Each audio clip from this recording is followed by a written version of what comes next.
Good evening and welcome to Valley High School here in West Des Moines, the Cold Iron Fieldhouse, as we get ready for girls basketball tonight. The Valley Tigers hosting the Ankeny Centennial Jaguars, and Centennial coming in at rank number 4, right, on the rankings. Let's take a look at the rankings here. Dar Danielson, Keith Bornas with me here tonight. Good to see you, Keith. Good to be here. Yeah, and we'll look at the rankings. Johnson, of course, I've seen them, and it's going to take a big effort to knock them off that perch. They've been going pretty well. Dowling, Waukee Northwest, Ankeny Centennial, Prairie, Pleasant Valley, North Waukee, Iowa City High, and Cedar Falls. So in Centennial, we know with their coach, they're always solid in there. And for Valley, a little bit of rebuilding, building up the team here a little bit, isn't it?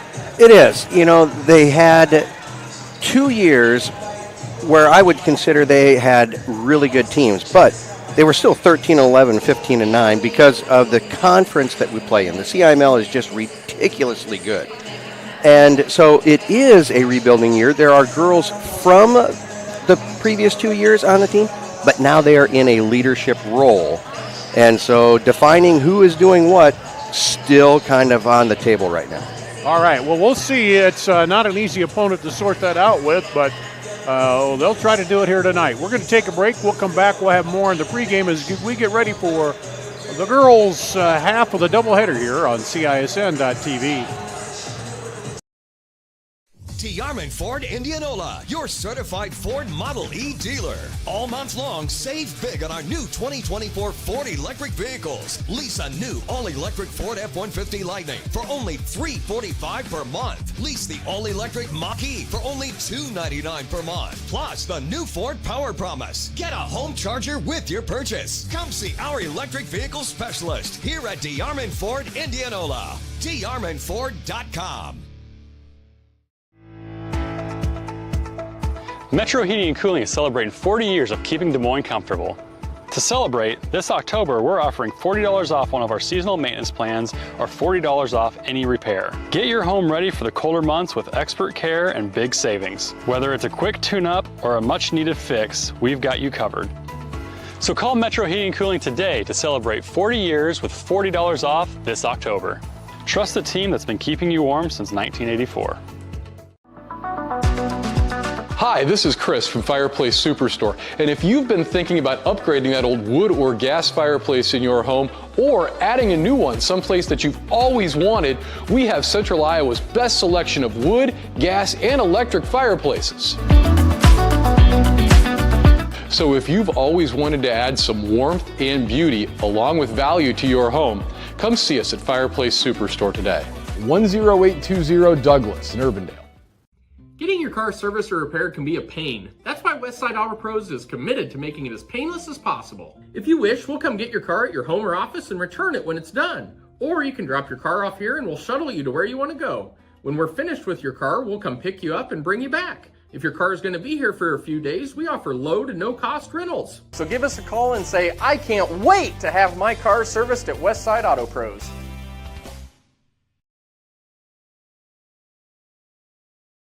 You want to get stronger, faster, healthier. You want more. You want to be part of something bigger than yourself. A place for people of all ages, all walks of life, that provides opportunities for all to succeed. We do that. We're the why. Build more than muscle. Build a stronger community. Western lets your UTV power through the storm. The Impact V Plow and Impact Straight Blade, with the features the pros demand, custom tailored for your UTV. And to keep your work top-notch, rely on the Tornado UTV Hopper Spreader. Now that's a job well done. Western, more jobs done faster. Visit Truck Equipment Inc. today at truckequipmentinc.com. Here at Valley High School on CISN, Dar Danielson, Keith Bornas tonight getting ready for the doubleheader. And I notice new basketball floor here, right? Yeah, just got it in over the summer. Pretty sharp. Yeah, it's got the kind of the wider areas for around the inside the circle there, and then the center. Is that the Tiger Paw? Tiger Paw in the middle. In the middle is new. Nice looking court here. Kind of brightens things up a little bit, doesn't it? It does. You know, a few years ago we got the new lights in here, and I thought, man, it can't get any brighter. Well, a floor does kind of do that. Yeah. Well, we talked about it tonight. When you look at it, Centennial averaging 53.8 points per game, and Valley 50.4 points per game. So offensively, not quite that much of a difference. So you were talking to the coach here just a little bit ago, Coach Udoff, and he talked about them playing more confidence offensively, and yeah, overall? they're starting to find more consistency in practice right now. And if you can find that consistency in practice, and you got a little up tempo going on, you're starting to feel good about your shots. A lot of times that's going to translate into good shooting and good offensive play when you're in the game.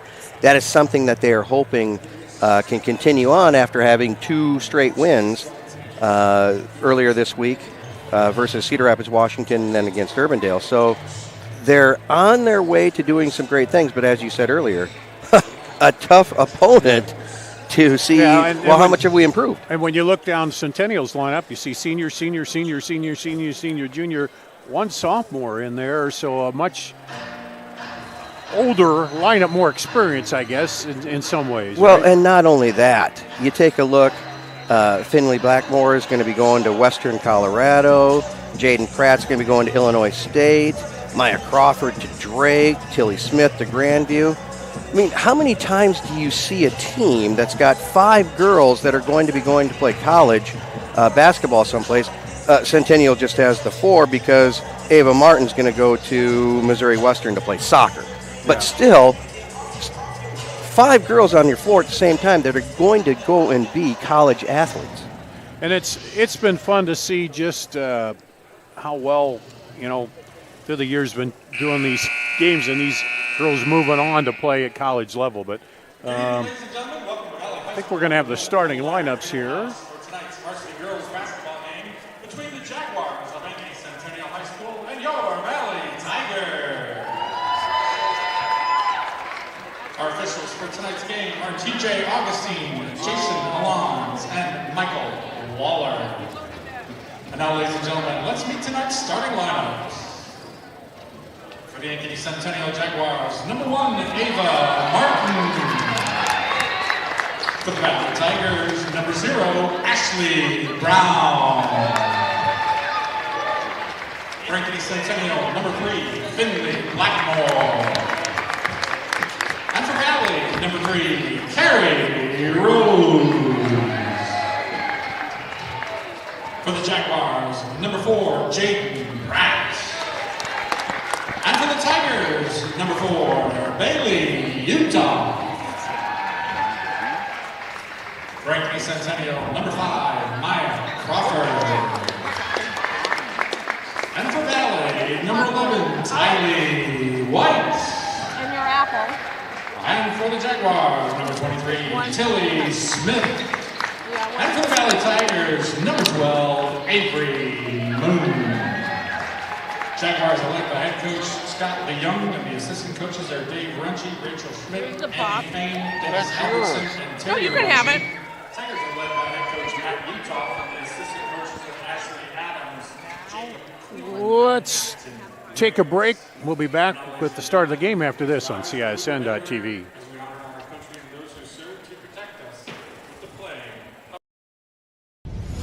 Ever have one of those awkward moments when a business disappointed you? You got ripped off? Didn't get what you expected? The Better Business Bureau can help you avoid these uncomfortable situations. BBB accredited businesses are honest, ethical, and reviewed annually by the BBB. Don't experience another awkward moment with a bad business. Trust the ones that operate with integrity. Look for the BBB seal. It's the sign of a better business. And find a better business anytime at bbb.org.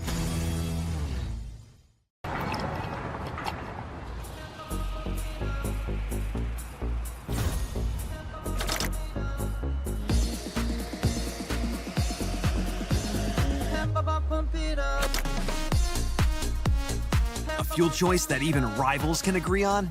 Now that's worth the hype. Cheaper, cleaner, and homegrown. Pump it up with unleaded 88.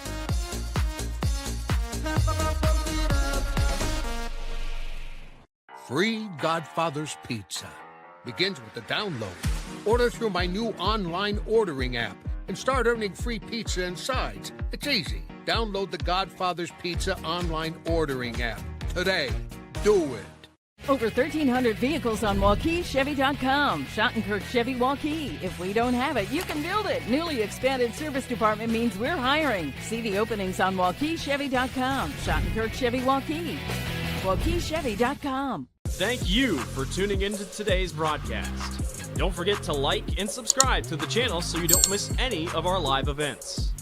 You can also follow us on X, Facebook, and Instagram in the description below for more coverage of Central Iowa high school sports and the Des Moines Menace. Now, back to the game.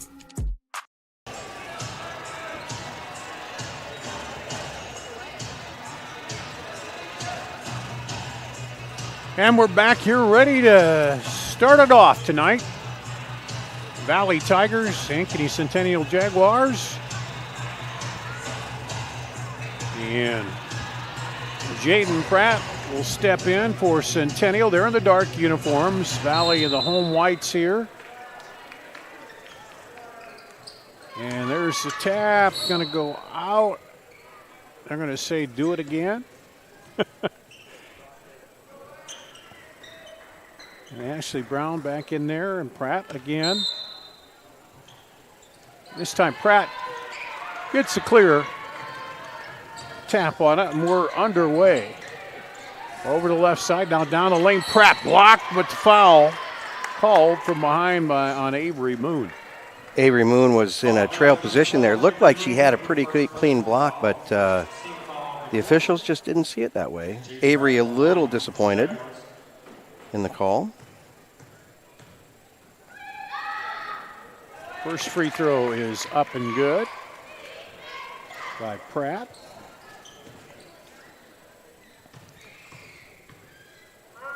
Getting 62.5% to start the season. She gets 100% of the first two.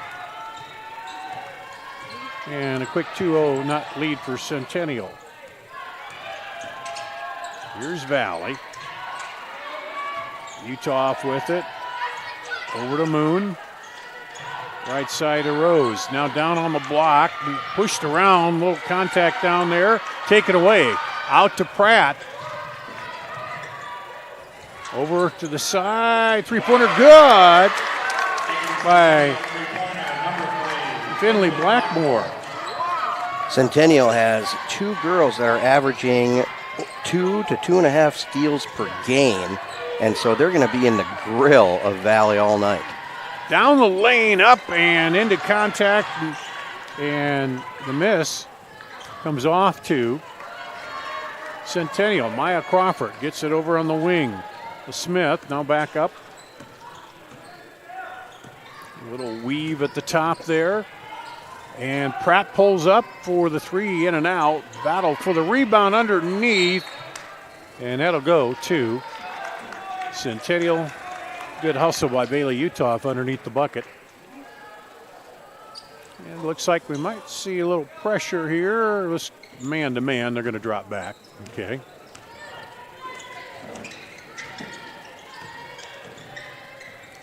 Over on the right side. Utah in. Now poked away.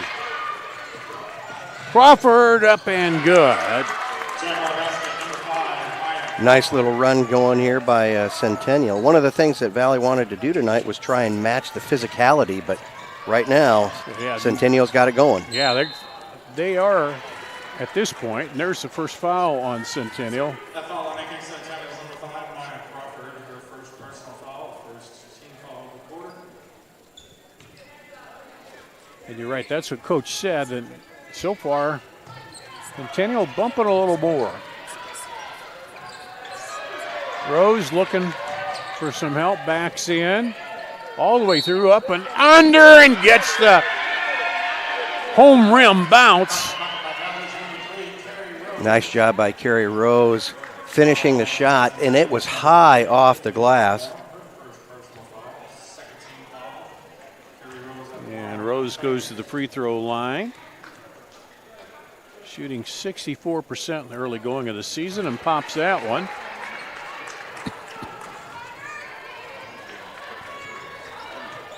So gets the old-fashioned three-point play to start it off. What a pass. Oh, nice look. Pratt finishes it. Now pressure on the inbound. They go into the middle to Moon over. Rose. White. Back it in. Valley comes down the floor. There are just defensive hands everywhere. And there goes Pratt. And quick timeout for Valley. We'll keep it right here, but it seems like Valley needs a little more move, but they're backing in with their back to that defense, but nobody's moving around and moving the ball. And that means the defense can just stay static behind you, can't they? They can. And, I was talking to BJ Windhorst, boys coach for Valley, before the game, and he said, you're going to have to work on some transition points because if you allow a team to set up defensively, a good defense can stop about any offense. Yeah, because it's always waits you out, and especially now with a shot clock, yep. It's a little different too. Although most games I haven't seen that be a big factor in yet, but I hardly ever see that be a factor in girls basketball in the CIML. I think the only time is it used to be you get to the end of the quarter and you got a minute and a half or so, then the one team would wind it down. But that's about the only big change you see because a lot of these teams play so fast. Looking for the inside pass there. A little better movement down on the block. They go with it. To Brown. Stolen away. I think that got deflected a little bit. Crawford gets it back outside. Blackmore back to Crawford. Now feed down to Pratt on the block. She gets it down the lane and just off. Crawford comes racing in and got a toe on the line, but that's another thing. Centennial always moving and attacking offensively, aren't they? Well, absolutely. And not only that, we're looking at 2 and 3 year starters on the floor right now compared to Valley trying to catch their stride. And that's because they know where each other is going to go. They can cut that lane and know that somebody's going to get them the ball. Yep. There's one down on the block now. Jenna Fuller into the game. That one's off, no good. Fuller comes away with it. Also, Olivia Adams in for the Tigers. Quick shot. Good, the three. Kylie White with the three. Sometimes just getting that first bucket to fall kind of changes things. But Centennial, they got a lot of buckets to fall right now. Who hit that one? I was looking.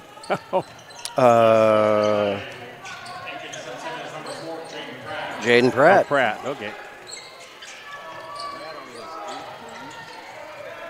Oh, here's Valley working the offense. They get it up high, going to try the three again. This time it's a little long by Rose. Here comes Crawford up, and she'll draw the foul. When you move so fast offensively and you're going to drive the lane, you're going to catch some hands. And so the reach-in foul there, putting Centennial to the line. I think that was Rose, her first. Yeah, second team foul, and there's Crawford with the free throw. The first free throw of the night.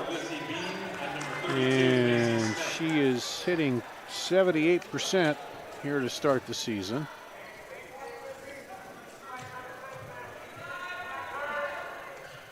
That one rattles around and goes down. Crawford now with 4. That was a great job by Valley spreading the floor, but Centennial recognizing the spacing and in the lane to try and disrupt it. Centennial finding themselves in a good spot. Oh, they throw it long. Rose gets to it. Was not a backcourt violation. Moon with it now. Over to Morrow. They rotate it back around. Rose for three. No good. Rebound comes off to Crawford. Down the lane, Pratt. Can't handle it there. Now here comes Valley. Down the lane, up and through, but can't get it to go. White. Back to Pratt. Throws it outside. Crawford fakes, drives, and misses. Gets her own rebound, though. Puts it back up, misses again. And then a jump ball called. Arrow is pointing to Valley, I believe. So Finley Blackmore back in for Centennial. I think Crawford had about 10 offensive rebounds there. Yeah. And let's see, Udoff is back in and Fuller in for Valley.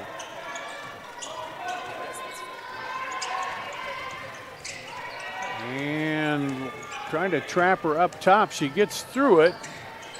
Kicks it out, drives, back out. And there's a foul on the rebound, but I like, Keith, what they did there. They went inside, drew the defense, and then kicked it back out. Got a good shot, didn't make it, but that's what you got to do. You got to move the defense around. Percentage-wise, you just got to keep shooting. And they did a nice job, much better job spreading the floor. Mm-hmm. Centennial seemingly has enough long arms in there. Yeah. Maisie Smith off the bench and gets the two. And timeout called by Valley. This is a full timeout. We'll take a break here on CISN.TV. Hi, this is Chris from Fireplace Superstore, and if you have an old inefficient wood fireplace, we need to talk. Heat & Glow has some great retrofit inserts to convert that old drafty wood burner into a high-efficient gas fireplace. A Heat & Glow gas insert will give you high efficiency, it will give you ease of operations, and it will give you enough warmth to take the edge off a cold winter's night. For the best in gas inserts, come see us at Fireplace Superstore today.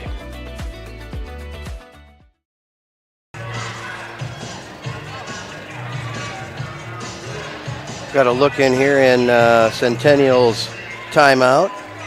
Coach Scott DeYoung. This guy has more trips to the state tournament than Coach Utoff has years in coaching. Yeah. And what is it for championships? He's got seven. 7 of them. In the city of Ankeny. Yeah. But I think he's got 2 more elsewhere. Colonesco and... Here's how old I am. I did some games when they were at the tournament with Colonesco. So I've been around that long. Oh, and no good by Valley. One of the things that Coach DeYoung talked about before the game was we want to be able to push the ball. Well, they have been pushing the ball. But there's going to be Bailey Utah. That's her first, and now that's the 14th foul. So you get to 5 and you shoot.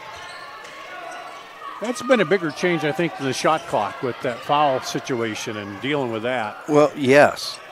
Most of the time, if a team gets 5 fouls, it's going to happen with a minute or so left in the quarter. There's a tie up. Yeah, and then late game, too, it's kind of a different situation because if you go to the fourth quarter and it's close or you're trailing and you want a foul, then sometimes you got a lot of fouls to give. Yeah. And that one taken away by Brown. Brown tries to go deep, gets it there, but then it's poked away. Still up in the air, and then a travel called.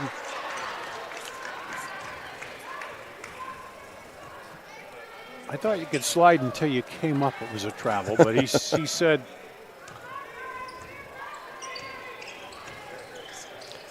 I think it depends on how far you slide. Yeah. Knocked away. Jump in there by Jenna Fuller.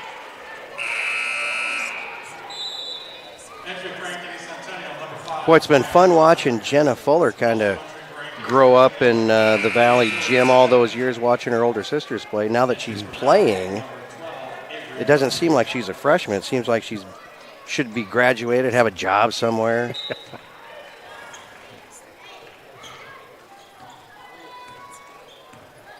Here comes Crawford. And offensive foul called. Kylan Smith trying to gain some leverage in the lane there. Yeah, that's only their third team foul.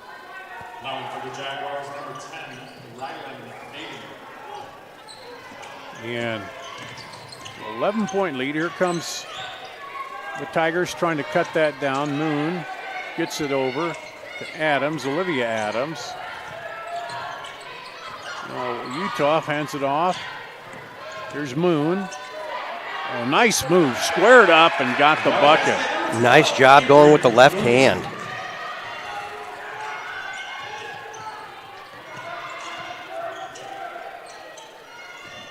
Ryland Boating in there now for Centennial. Here's a long three by Pratt. No good. Crawford pulls the rebound down. They go back to Pratt. Top the key there. She looks at it. And now they'll pull it out. We're under. Shot clock is off. As you see, approaching 20 seconds ago, so they can wind this down for one shot at the end of the quarter here. And Ashley Brown going to give her a little bit of the business there. Now Crawford just turns and goes. Put back up and good by Pratt. How impressive is that by Maya Crawford to be in that situation? She's got a lot of pressure on her, and she just, drives by. You're here. Cuts here, through here. there. Go. So after one, it's 19-8. Centennial over Valley. Back with the second quarter after this on CISN.TV. The Chevy Red Tag event is going on now here at DeArmond Chevy GMC in Knoxville, Iowa. New Silverado 1500 Crew Cab with 1.9% for 60 months, plus up to $87.50 off MSRP. New Chevy and GMC HDs with 5.9% for 84 months. Get a new 2025 Trailblazer starting at $339 per month. And new Chevy and GMC electric vehicles with special rates. All at DeArmond Chevy GMC in Knoxville, Iowa. Metro Heating and Cooling is celebrating 40 years of keeping Des Moines comfortable. To celebrate, this October we're offering $40 off one of our seasonal maintenance plans or $40 off any repair. Get your home ready for the colder months with expert care and big savings. Whether it's a quick tune-up or a much-needed fix, we've got you covered. So call Metro Heating and Cooling today to celebrate 40 years with $40 off this October. Trust the team that's been keeping you warm since 1984. We go to the second quarter here at Valley High School. Darn Danielson, Keith Bornas, and the CISN crew. The Tigers trail by 11. And we'll start the second quarter with the ball. Looks like they're trying to get a little better movement here. Utah now over onto the baseline. Here's Moon up top. Down the lane, whoa, throws it up. I thought she was going to get called for the travel, but she got the ball off. Oh, the officials in the holiday spirit tonight. Here's a three off, no good, by Tilly Smith. Back the other way quickly, and one. Great job getting back after the missed layup on the Now, you were talking side. in the break a minute ago about they need to get a few fast break points going to get before that defense gets back. Yeah, that transition play is going to be kind of key tonight for Valley to either get back into the game or stay in it. And misses the free throw. Tylee White with 5 now. Another thing that Coach Utah said was, you can game plan all you want, but ultimately the ball has to go through the hoop. Yeah, you got to get through that orange cylinder up there. Oh, good look inside. And Ryland Bodie or baiting, excuse me. She was so wide open, she almost traveled after she cut inside. There's a scramble. Gets it down to Avery Moon. Now across the top to Rose. Good tight defense. Crawford tries to poke it away. Rose takes her on, though, and gets the bucket. Great job. Persistence there by Carrie Rose. Because Maya Crawford knows a little bit about defense. Yeah. Up top with it. Martin now inside, back around for three. Rattles in and out. Rebound comes off to Avery Moon. Off the miss by Martin. Here's Valley again, trying to cut it down, and there's the drive, and they draw a foul on Tilly Smith. And, of course, then they reset now, so we're back down to one team foul. I don't know how I feel about the new foul system, but everybody I talk to seems to like it. Yeah. That one rattles in and out for Tylee White. I wasn't a big fan of the shot clock myself, but mainly because there's a three by Martin. Mainly for the smaller schools. I mean, we see a high-level play here, but some of the other schools, not. Oh, there's a driving runner by Ashley Brown. All of a sudden, we got action going both ways here. Which is what you expect to see out of a CIML game. Yeah. Just shot after shot after shot. Bounce into Pratt. She's double teamed. They kick it back out. Crawford, top of the key. Short. Rebound, Pratt, and one. She was not going to be stopped on that one. No, there are looks of determination, and then there are looks of determination, and she had the latter there. Bailey Udoff picks up her second. Pratt goes to the line. She had 10 in the first quarter, working on Baker's dozen, misses the free throw, rebounded by Crawford. Throw it over to Martin, back to Crawford now, looking for Pratt on the block. Ashley Brown is behind her. They'll rotate it again. Pull up, Crawford, no good, and right in there again is Martin. The Centennial sending somebody to crash the boards every time. That time they kind of boxed her out enough. Rotate it over.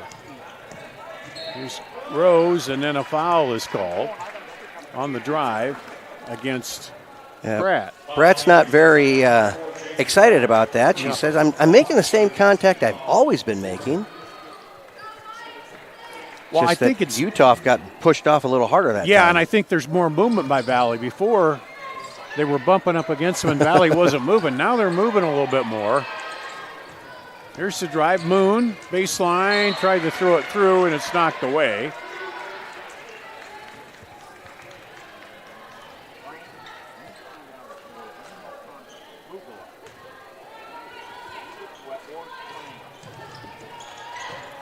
And Moon now drives in, poked away for a second there by Lizzie Beam. Oh, good spin off the glass. Not quite there. Pratt up ahead to Crawford. Outside for three. No good. Battle for the rebound. Pratt tried to knock it off the Valley players, but couldn't. Lizzie Beam had the miss there. And Pratt was right there trying to explain to the official, I'm pretty sure that went off. Yeah, I thought Valley. it went off them, but Jenna Fuller, Olivia Adams back in for the Tigers. And is it Maisie Smith back in there for Centennial? Here comes Brown over to Moon. Fuller Long three, good. Nice job there by Olivia Adams. Olivia Adams pops it. Cuts it back down to 9. Reverse around, she gets the foul, doesn't get the bucket to go. And that'll go against Avery Moon. You know, we've been here for a little over 11 minutes, and I feel like Pratt has been around the bucket for a little over 11 minutes. Yeah, she's attacked it. She's got 12 points. She hits that one. She missed her last free throw. She's now 3 of 4 from the free throw line. We'll have one more here. Coming in tonight, she was hitting 63% from the free throw line. Gets one more and pops that one straight through. So she's got 14 points to lead all scorers right now.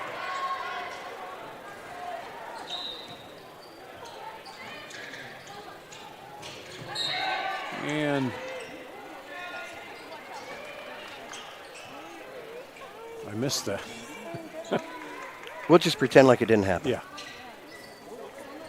The fan stood up here in front of me. Now there's a foul on Crawford.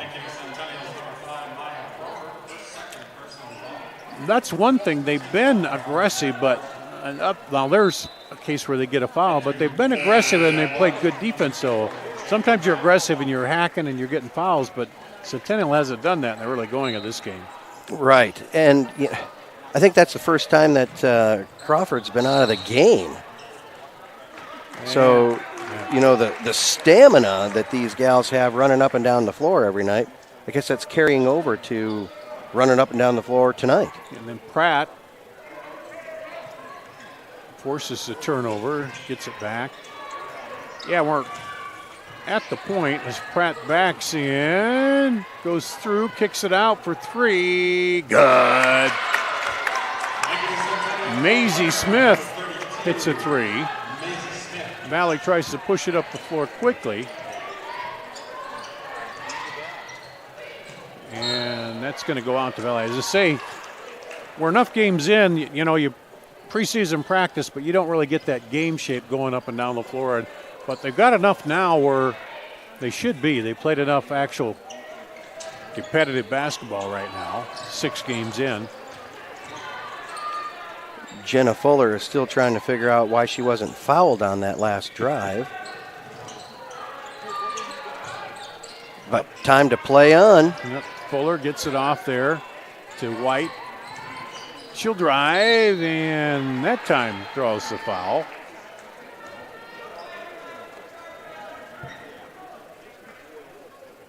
Tylee White's been having a good year. She's averaging 14.5 a game.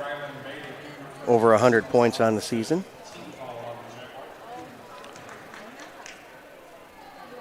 The interesting thing about, you know, here we are, still early in the season, but getting on the road and at home and more games.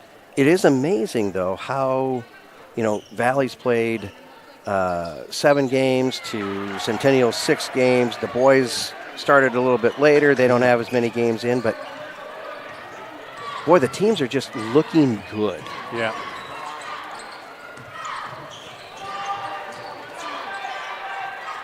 Up to Pratt. She dribbles with the left hand down the lane and 1.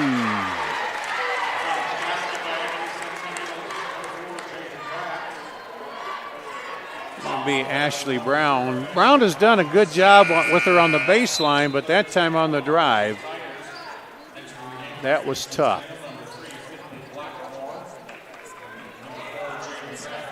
Pratt was 16 now, looking for point number 17 from the free throw line.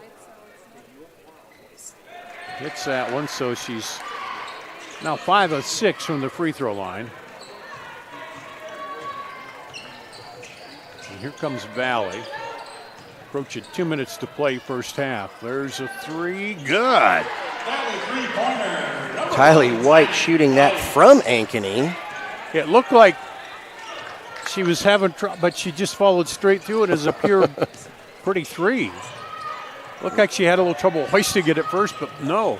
It had some good hang time. Yeah. Backing in, spinning out. Blackmore now to Pratt. Beam inside. Ooh, couldn't quite get that one to razzle dazzle. Kick out. Brown thought about the three, pulls up though, leaves it short, but pulled out of there. And still a battle, and then they're going to call. To the NBA, we'd call it a loose ball foul, but Maisie Smith reaching in there. Maisie Smith. We're seeing a little more physicality out of Valley. A little bit. Aren't we? Just a bit more. Well, you know, the first time, we always say in football, the first time you get popped in the mouth, you know what you're up against. Yeah. And so I think Valley is right now coming out of the quarter break. Hey, we got to match the physicality. And I think Coach Udoff, you can see when he calls those timeouts, he's talking about things, and they come out and they've executed what he said. You know, move the ball around more on offense, attack more on offense. White trying to get this free throw. Does. She is 2 of 5 from the free throw line, has 2 threes. And that one was Jenna Fuller. Oh, excuse me. Oh, yeah, I'm sorry. I saw it was 1-1, not 2. Ava Martin with the bucket. 32nd timeout here. Yeah. So. And Coach DeYoung wanted to make sure that he saw, hey, I want a timeout. Yeah. He was almost in the paint. Well, time to work on some strategy here. You know, those of you Ankeny faithful that have been watching Coach DeYoung, whether it's on the sideline from the stands or on the sideline on TV down at the state basketball tournament, a lot of it's just the same all the time, where he is talking to the girls and getting input from the girls. Yeah. Yeah, he doesn't change a whole lot demeanor-wise. Occasionally there's a call but yeah. Yeah, the only time I really see him change his demeanor is when he's racing after the official to call timeout. Yeah.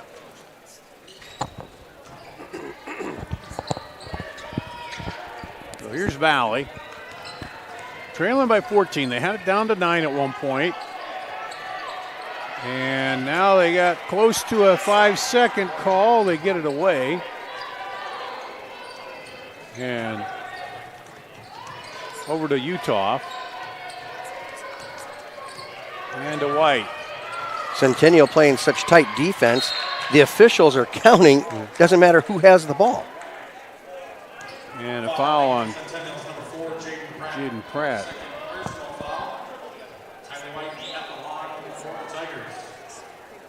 And that's 5 now, so White, they're in the bonus.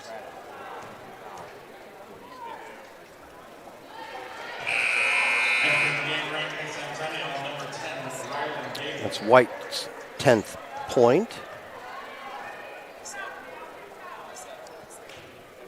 And she is got that one, so she's now 3 of 5 from the free throw line.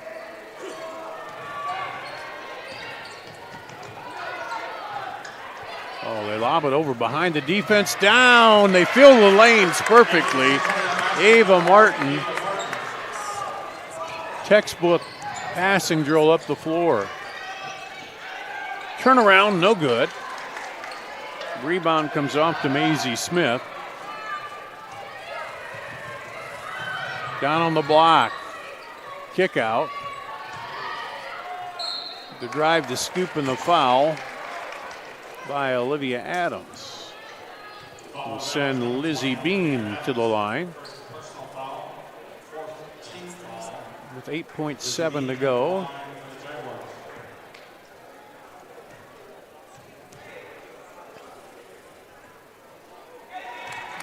And she gets the bounce.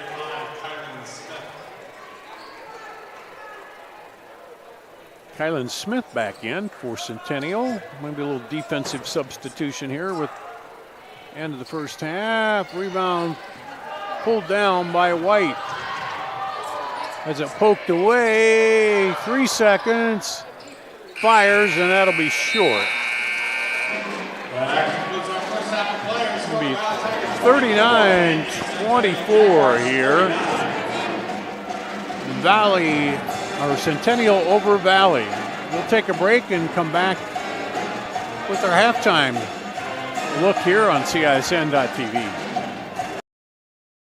Getting your car serviced or repaired can be a pain. That's why Westside Auto Pros is committed to making it as painless as possible. If you wish, we'll come get your car at your home or office and return it when it's done. Or you can drop your car off here and we'll shuttle you to where you want to go. When we're finished with your car, we'll come pick you up and bring you back. If your car is going to be here for a few days, we offer low to no cost rentals. So give us a call and say, I can't wait to have my car serviced at Westside Auto Pros.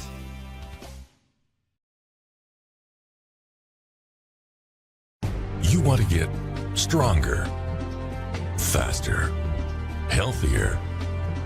You want more. You want to be part of something bigger than yourself. A place for people of all ages, all walks of life, that provides opportunities for all to succeed. We do that. We're the why. Build more than muscle. Build a stronger community.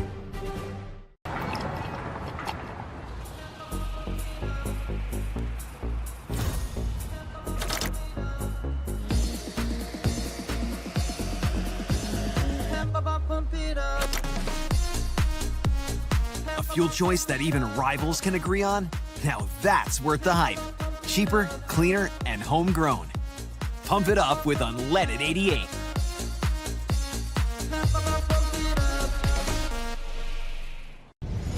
Ever have one of those awkward moments when a business disappointed you? You got ripped off? Didn't get what you expected? The Better Business Bureau can help you avoid these uncomfortable situations. BBB accredited businesses are honest, ethical, and reviewed annually by the BBB. Don't experience another awkward moment with a bad business. Trust the ones that operate with integrity. Look for the BBB seal. It's the sign of a better business. And find a better business anytime at bbb.org. Free Godfather's Pizza begins with the download. Order through my new online ordering app and start earning free pizza and sides. It's easy. Download the Godfather's Pizza online ordering app today. Do it. Over 1,300 vehicles on WaukeeChevy.com. Schottenkirk Chevy Waukee. If we don't have it, you can build it. Newly expanded service department means we're hiring. See the openings on WaukeeChevy.com. Schottenkirk Chevy Waukee. WaukeeChevy.com.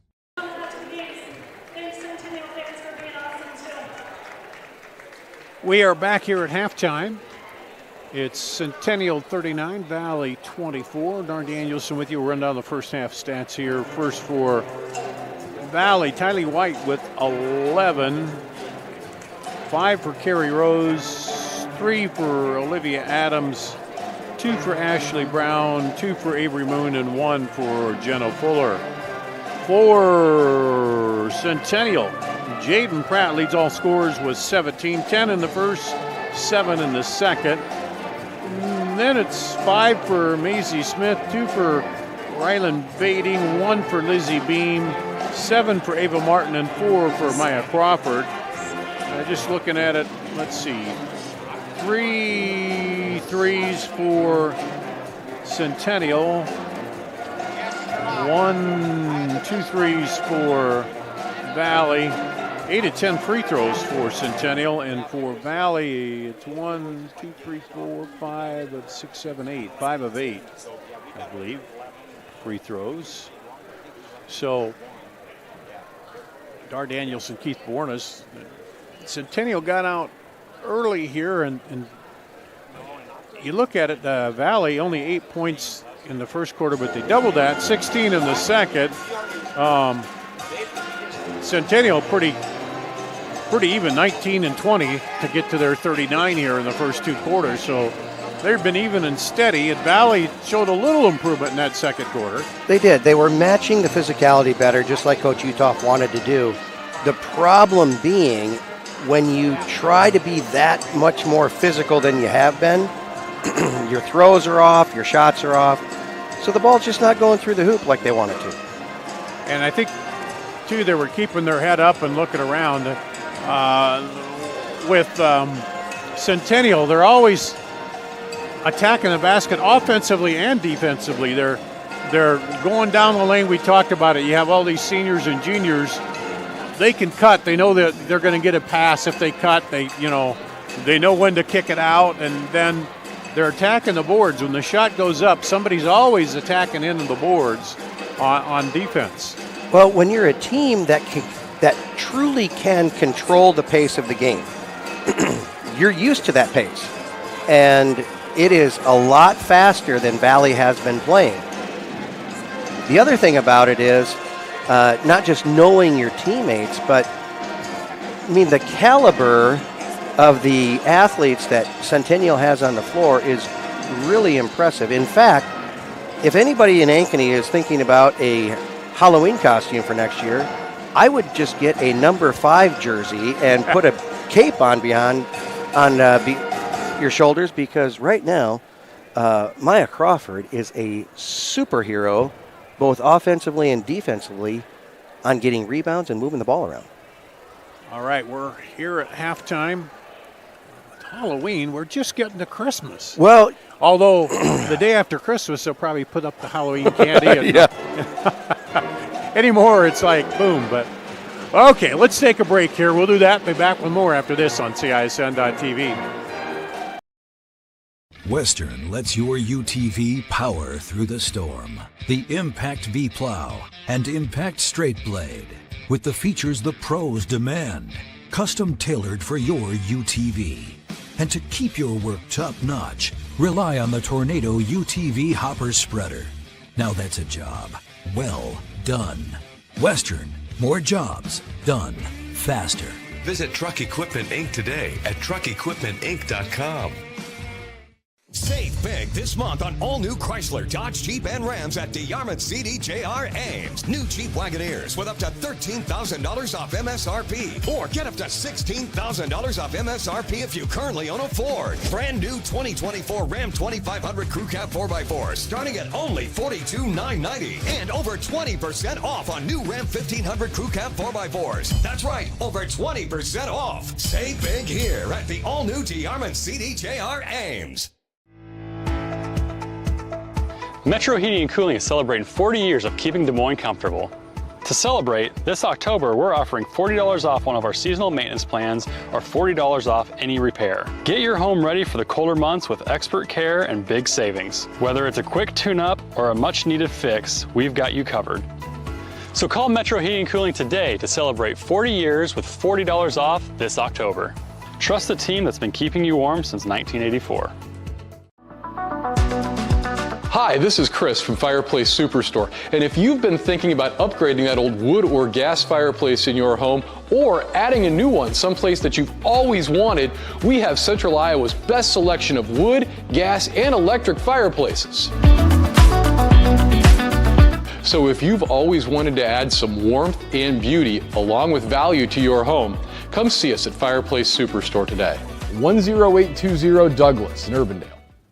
Getting your car serviced or repaired can be a pain. That's why Westside Auto Pros is committed to making it as painless as possible. If you wish, we'll come get your car at your home or office and return it when it's done. Or you can drop your car off here and we'll shuttle you to where you want to go. When we're finished with your car, we'll come pick you up and bring you back. If your car is going to be here for a few days, we offer low to no cost rentals. So give us a call and say, I can't wait to have my car serviced at Westside Auto Pros.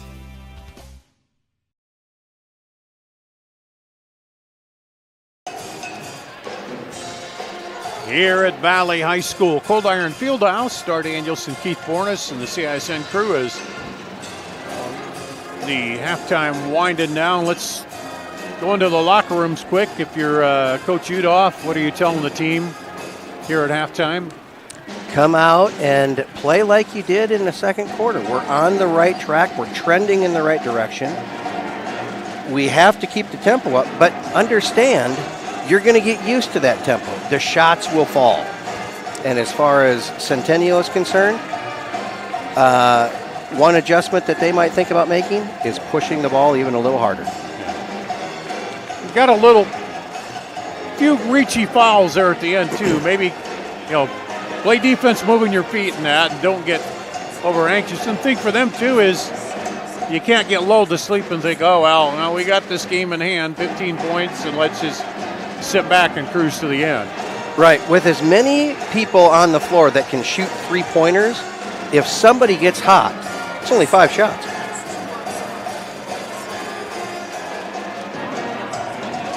Clock winding down here.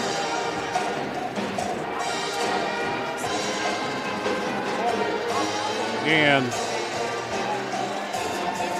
you see Centennial on the left, Valley on the right. There's the Centennial huddle right there. As they'll come out, and it looks like Crawford, Pratt, Martin, Blackmore, and Tilly Smith, the starters. Same starters for Centennial. We got Ashley Brown, Bailey Udoff, Carrie Rose, Kylie White, and Avery Moon starting the second half. Same starters started the first half, and here we go. Centennial with the ball started off.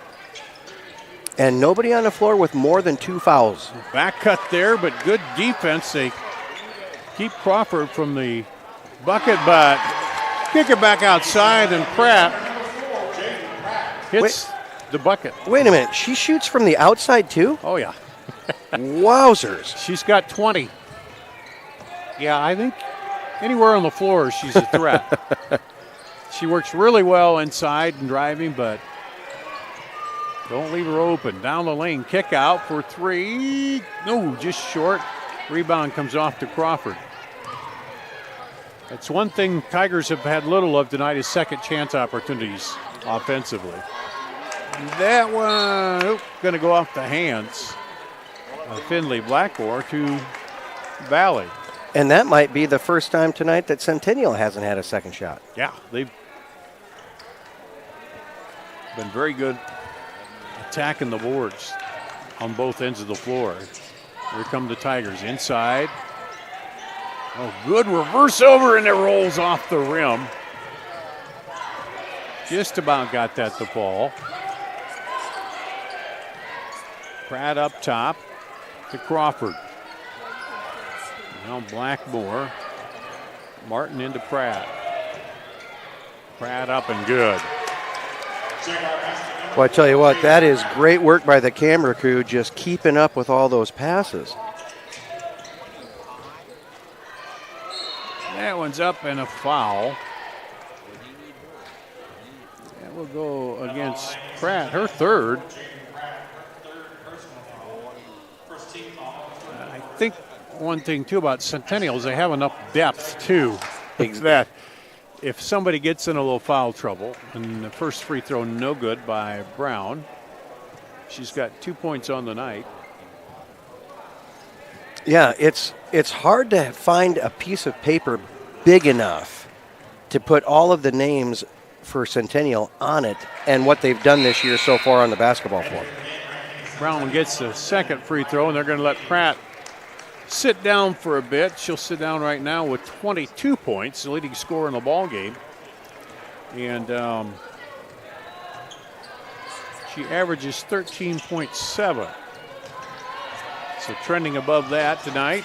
Crawford down the lane, spins over, cross back, and good.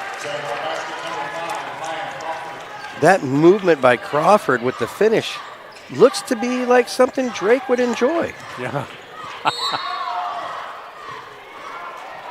Foul on the floor.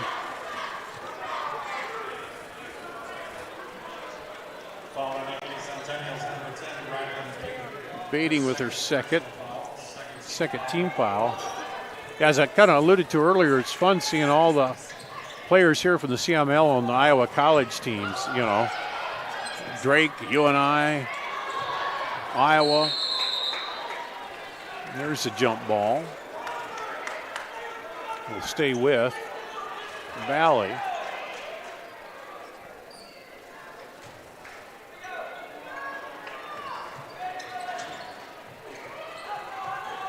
Get it in, right to the 3, just off by White. Nice job blocking out to get that rebound. Up to Crawford. Over to Fuller. Fuller goes inside. And the way it ended up, Crawford undercut her as the ball got over there. Yeah. Not intentional, it just kind of a weird play where... Yeah, that was an unfortunate foul. It got over her head and she was kind of falling down and then undercut the Valley player there. So now Centennial, just like that, has 2 girls with 3. Yeah.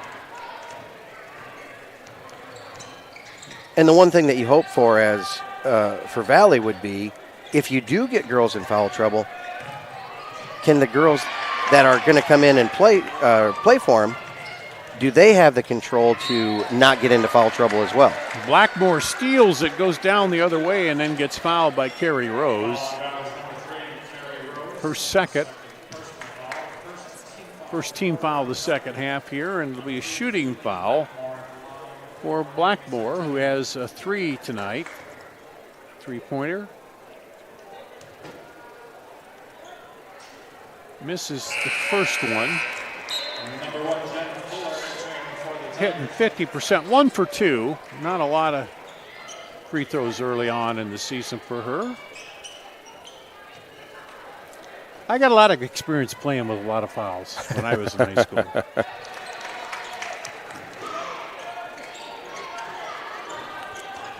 I didn't play much basketball. I wasn't very good outside the 3-point line, but I was terrible inside of it.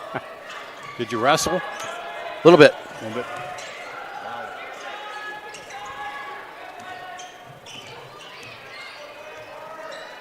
Valley pulls it back out. Up top, Fuller crosses over, goes in. Oh, nice dish back. Oh, and they just can't get it to fall. Moon cut down the lane and got the little dish, but couldn't get it to go. Martin drives the lane, kicks for 3. No. Rebound to White. Valley trying to push a little bit, but Centennial's back. Kick outside, wide open 3. Oh, a little long. Almost too wide open on the look there.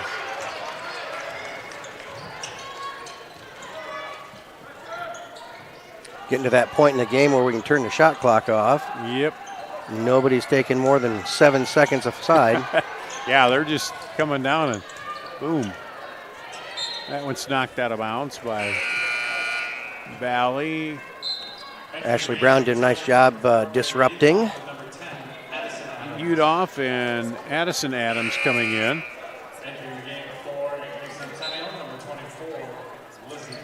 Lizzie Beam in for the Jaguars.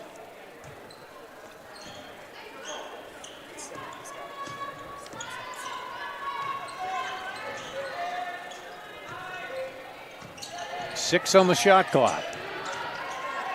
Driving is good by Crawford. She goes down awkwardly, but pops right back up.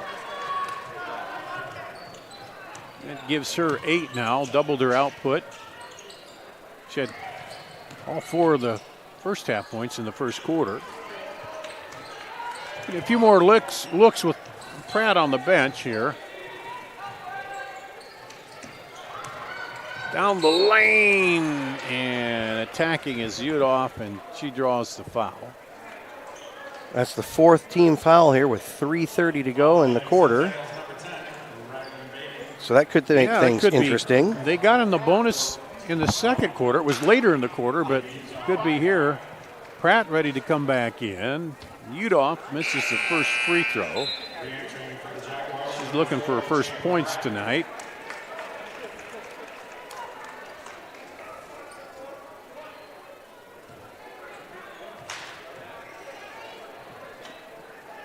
Been 9 of 12 from the line coming in. Gets that one. Timeout Valley. Valley takes a timeout, a full timeout. So we'll take a break here on CISN.TV. You want to get stronger, faster, healthier. You want more. You want to be part of something bigger than yourself. A place for people of all ages, all walks of life, that provides opportunities for all to succeed. We do that. We're the why. Build more than muscle. Build a stronger community.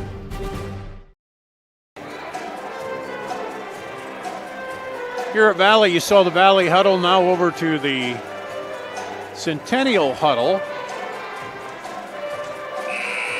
And 26-49. The lead was 39-24 at halftime. Widened it out a little bit. If my math is right, that's a 10-2 run in the start of the third. Yeah.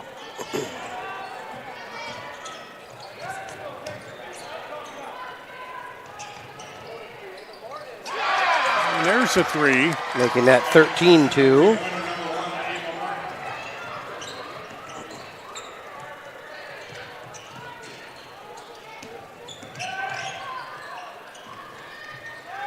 Down the lane up, no good.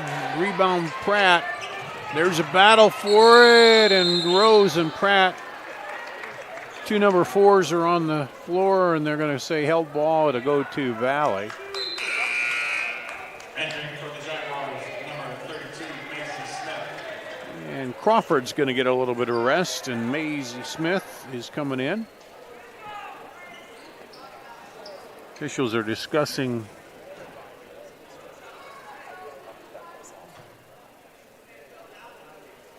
Did they call a foul or did they change the clock? I don't know. They said 32. She just came in, but she didn't foul.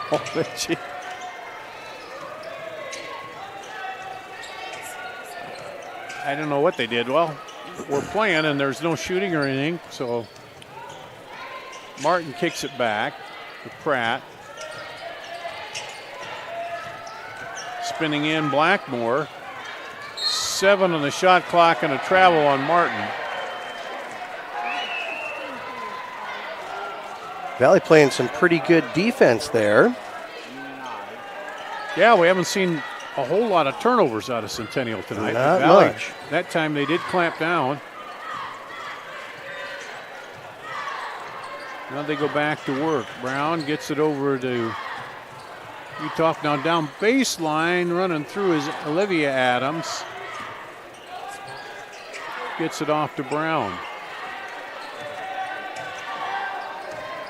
She drives in, powers it up and good.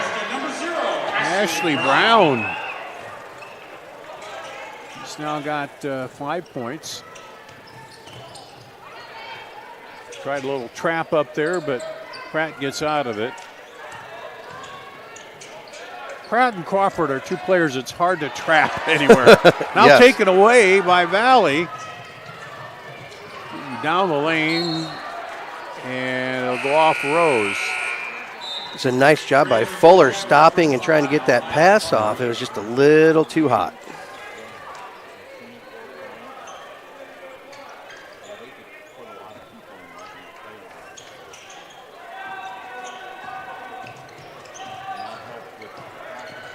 Comes Crawford, dribbles through the pressure. Throws it over to Blackmore. Now back to Lizzie Beam. Inside to Pratt. Jaguar basket number 4, Jade Pratt. Centennial taking a little more time off the clock with each dime down the floor.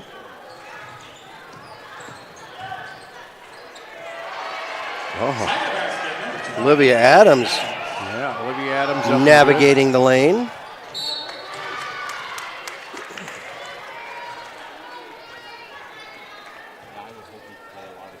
Still a foul on Valley. Centennial's been playing the last 2.5 minutes with 4 fouls. They've done a nice job controlling where their hands have been. And First free throw. No.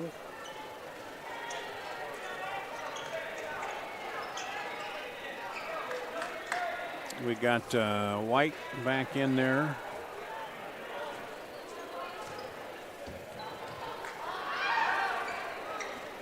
Second free throw. No good. Under a minute to play, third quarter.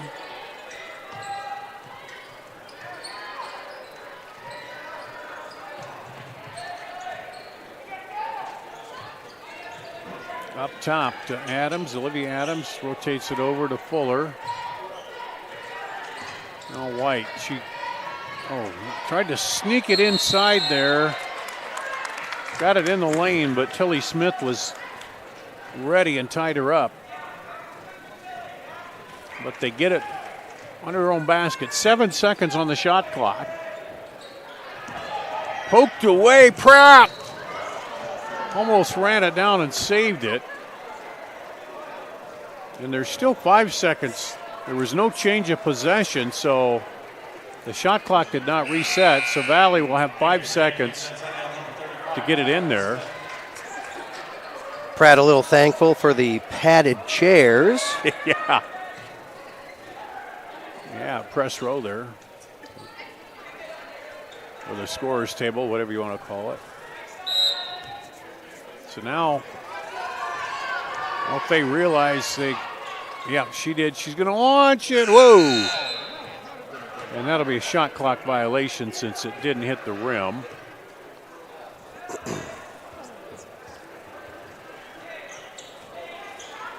In soccer, you'd let them play on, but.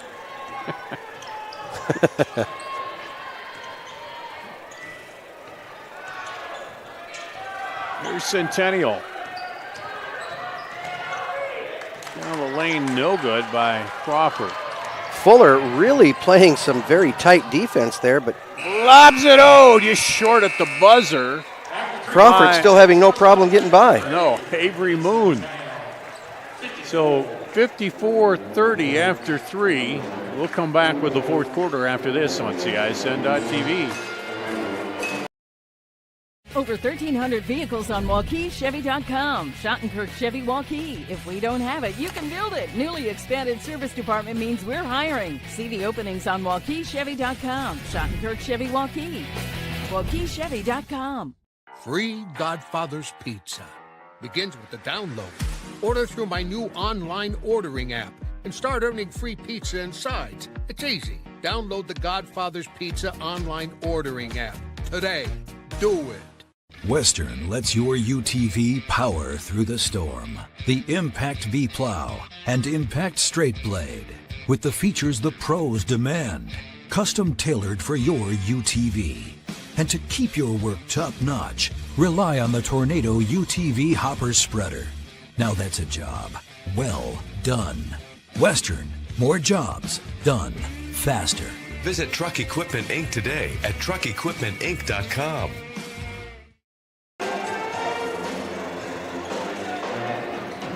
Here at Valley, we'll go to the fourth quarter. Centennial leading 54-30. And the girls basketball team would like to thank Raising Canes for providing the team dinner. Your continued support. Centennial will get the ball to start the fourth quarter. The Valley's girls basketball team will be signing autographs after the game. Centennial's done a nice job being consistent with points in each quarter. Valley's been down, up, and down as far as number of points. The 8 and 6 points aren't good for your team totals. Beam with that bucket, and yeah, they a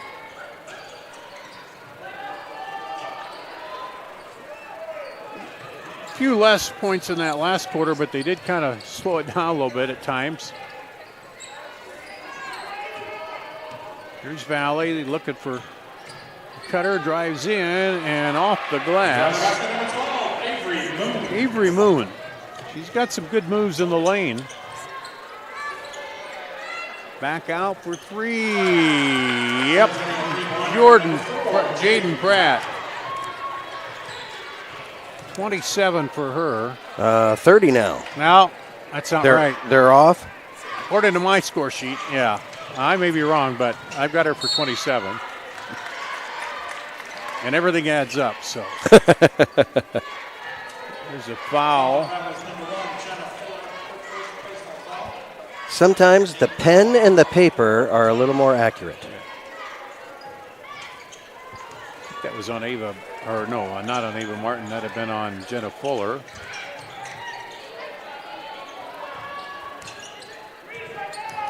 Unless I credited somebody else, but oop.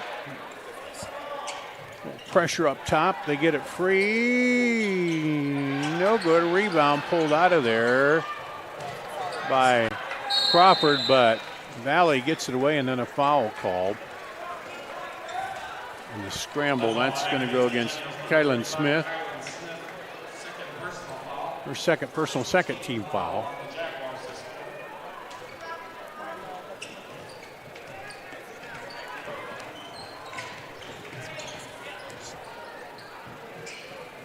There's a three off, no good, by Rose.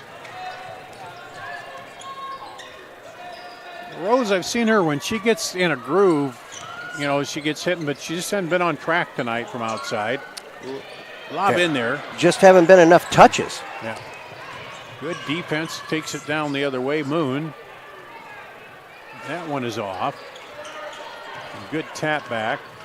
And again, as you've been talking the whole game, there's not very many second chance points here that Valley's had the opportunity to get. Crawford up top the beam, now down the lane and one. Jaden Pratt.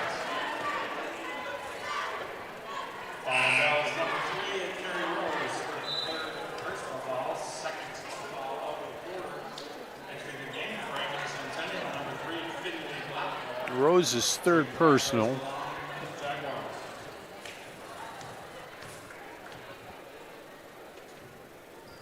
And that gives her 30 in my book. We'll see.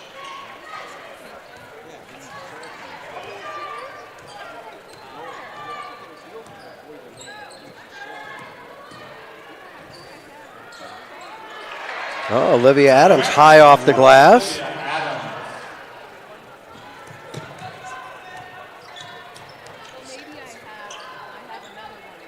Looking to lob it into Pratt, but Avery Moon says no. She pushes it quickly up. Oh, and just didn't quite get it to fall. That was a good move to try to beat the defense back. It was, and she had good position to get a rebound. It's just that there were four. Yeah. There's Pratt short.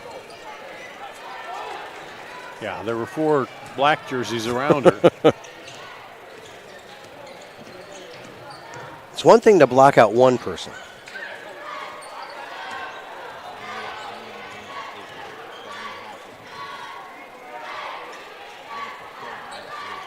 Rotated up top.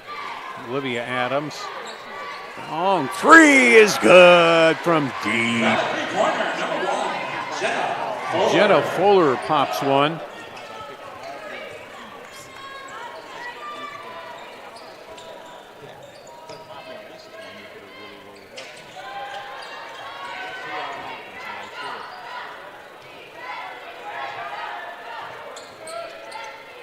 Lob it into Pratt, kicks it back out to Crawford. Good for three.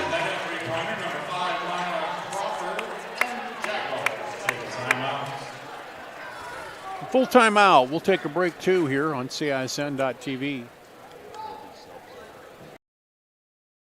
You want to get stronger, faster, healthier. You want more. You want to be part of something bigger than yourself. A place for people of all ages, all walks of life, that provides opportunities for all to succeed. We do that. We're the why. Build more than muscle. Build a stronger community.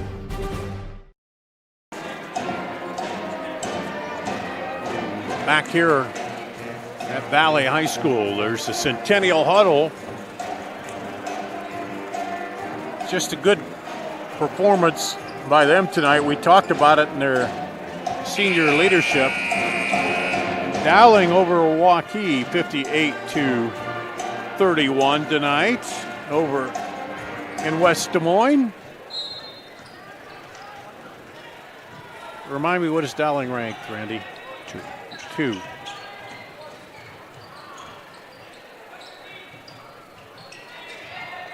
And finally drew the foul, did Fuller.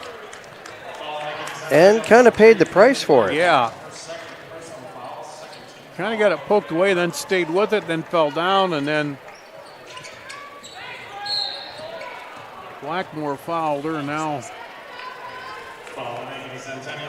So that jumps them to 3 fouls very quickly. Yeah.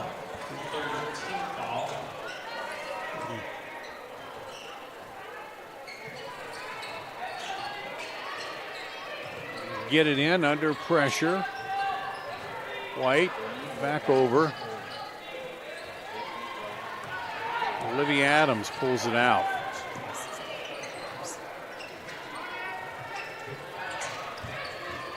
Looking in there for Moon posting up, but they got help behind her. This time she drives reverse. No good. Rebound pulled down by Beatty. Yeah, things might be a little bit different in what Valley tries to do if they felt like they were going to get a second chance if it didn't go. Yeah. Long outlet up and good.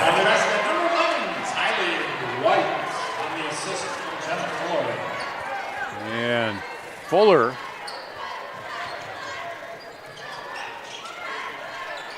with the deep pass right on the money. Yeah, Tylee White with 13, just under her 14 and a half per game. Backs in, stripped. Outside, good. Man, Lizzie Beam, just you think you got them stopped and they find somebody open and stick it to you again.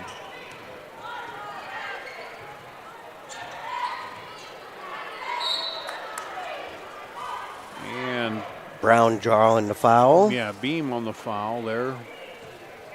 That'll send Brown to the line, where she's 1 of 2 tonight, has 5 points. She'll shoot 2 here. And that is the 4th team foul, so Valley will be in the bonus from here on out as we get a couple new players in here. For Valley, Mia Morrow and Kylan Smith in for Centennial. Second free throw good. Also Dominique Davis in.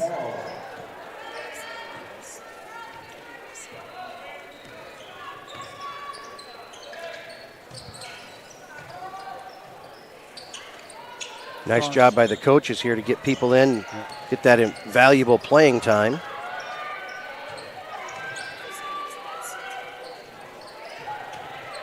Pressure there, they get it out to Beam.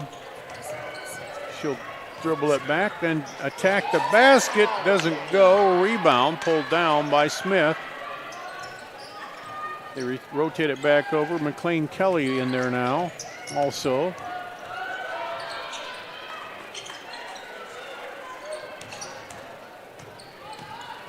Got a fresh shot clock, so they're going to take their time here, burn some of this time off. On the drive and pushing foul called. Dominique Davis, the 3rd team foul on Valley.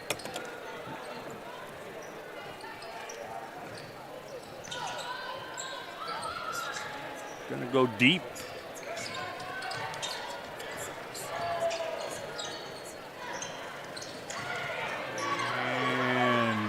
Taken away inside there. Kick back out to Beam.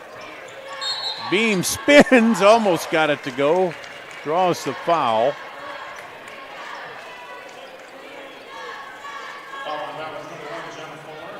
Nothing says nice job like.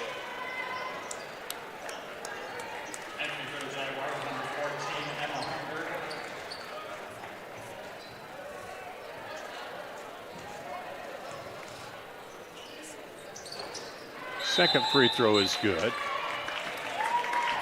Also in for the Jaguars, number 2, Zoe Geiger. Into the game for the Tigers, number 2, Lillian Stamets. Number 15, Tatum Carter. See, Lillian Stamets in there now.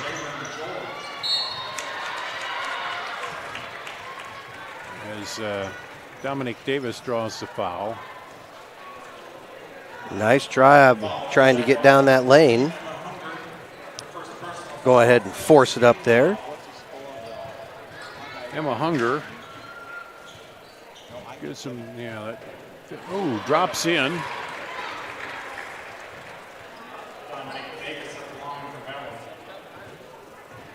For Davis, her first point of the night. That one's short.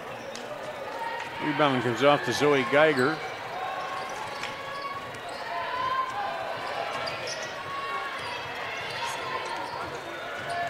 Get it over to Emma Hunger.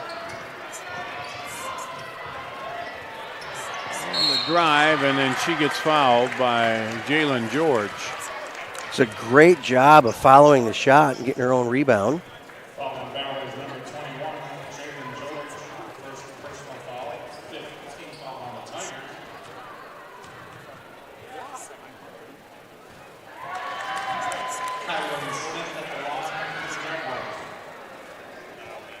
Kylan Smith hits the free throw.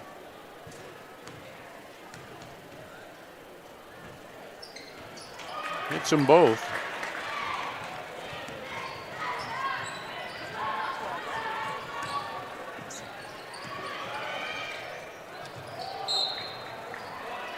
Gets away from him.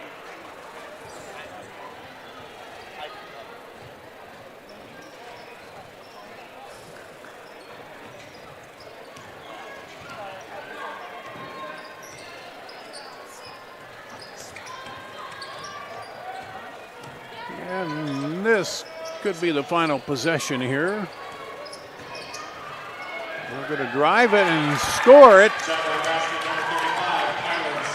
Kylan Smith.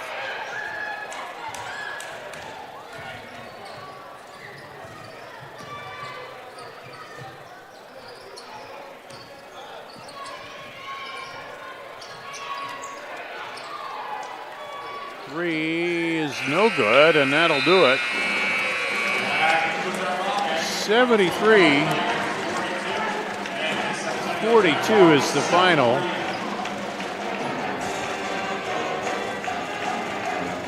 We'll take a break, come back and wrap up the scoring and wrap up this game here on CISN.TV.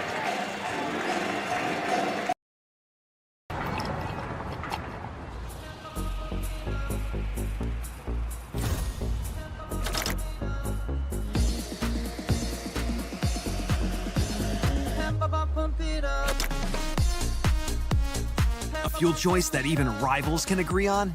Now that's worth the hype. Cheaper, cleaner, and homegrown. Pump it up with unleaded 88.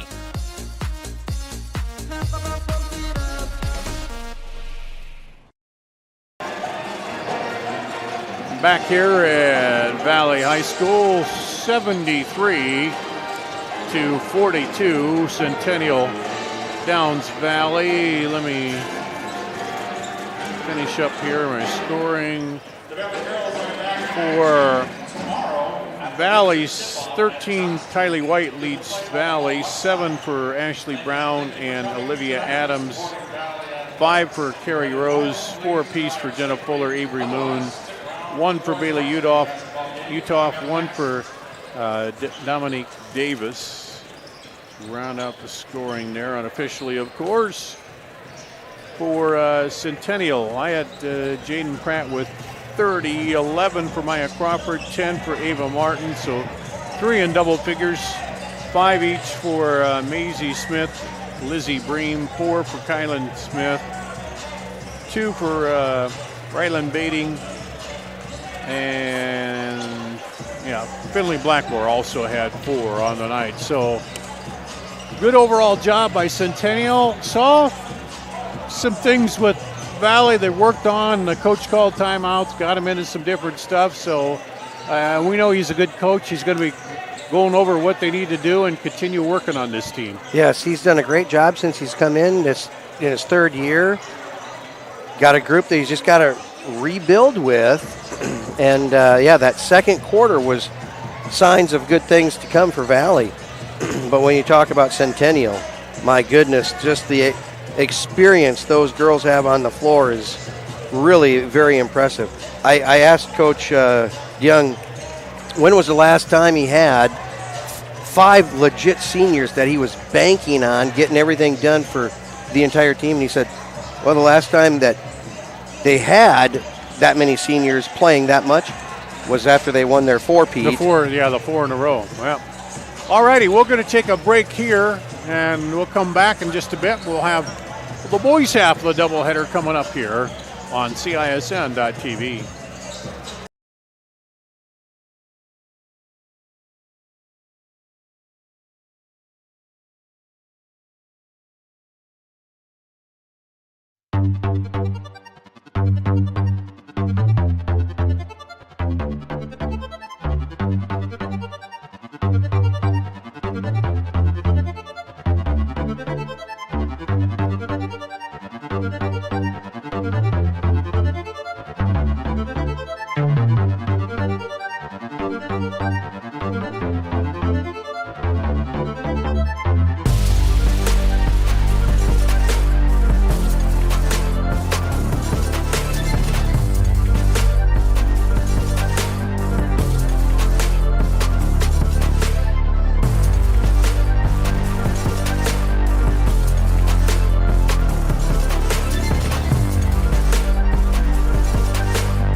Here at Valley High School, once again, ready for the boys' half of the doubleheader on CISN. Dar Daniels and Keith Bornus Let's talk about these two teams here, Keith. What do you see out of them? Well, we'll start with Valley. I see a two-time defending state champion with pretty much the same, 4 of the same guys on the floor, minus Curtis Stinson. But what they have done is pretty incredible. Came in starting as freshmen, now they're seniors. One of the things that they've done is started to really focus in on defense. And so they're up in your grill all the time. Had a tough one against Dowling, but still in a position to win.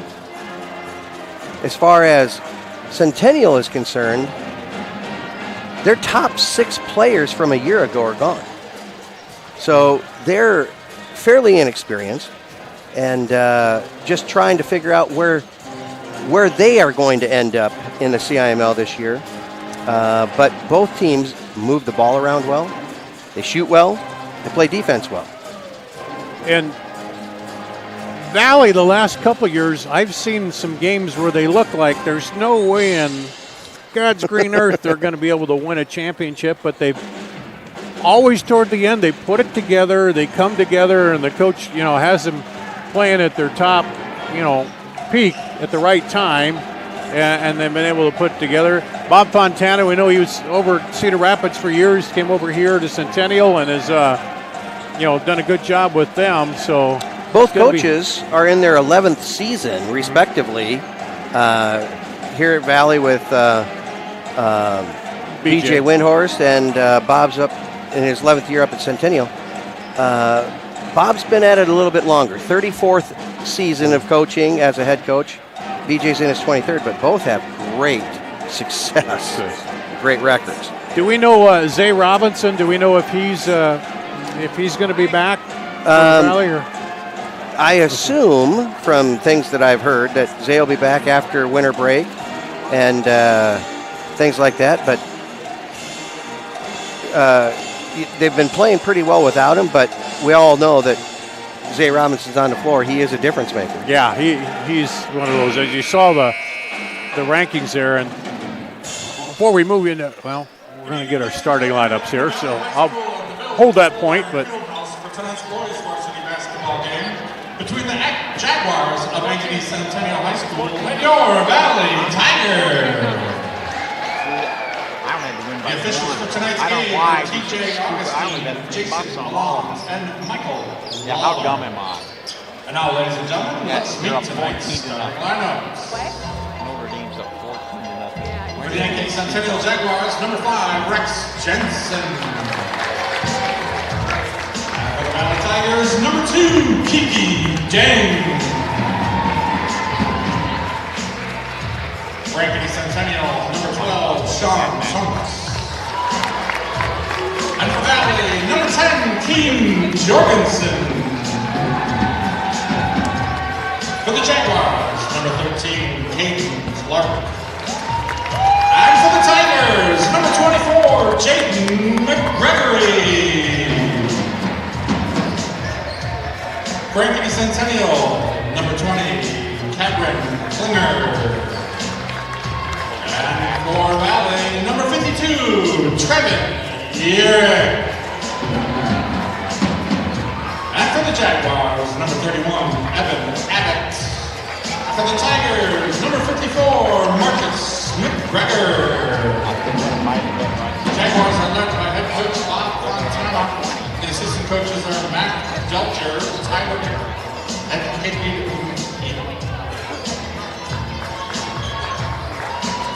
I was going to say before the introductions, just back to football for a second. That what Valley did late on that run was crazy, and then what Southeast Polk did to win the title again, and it just, man, that was one of those wild type seasons that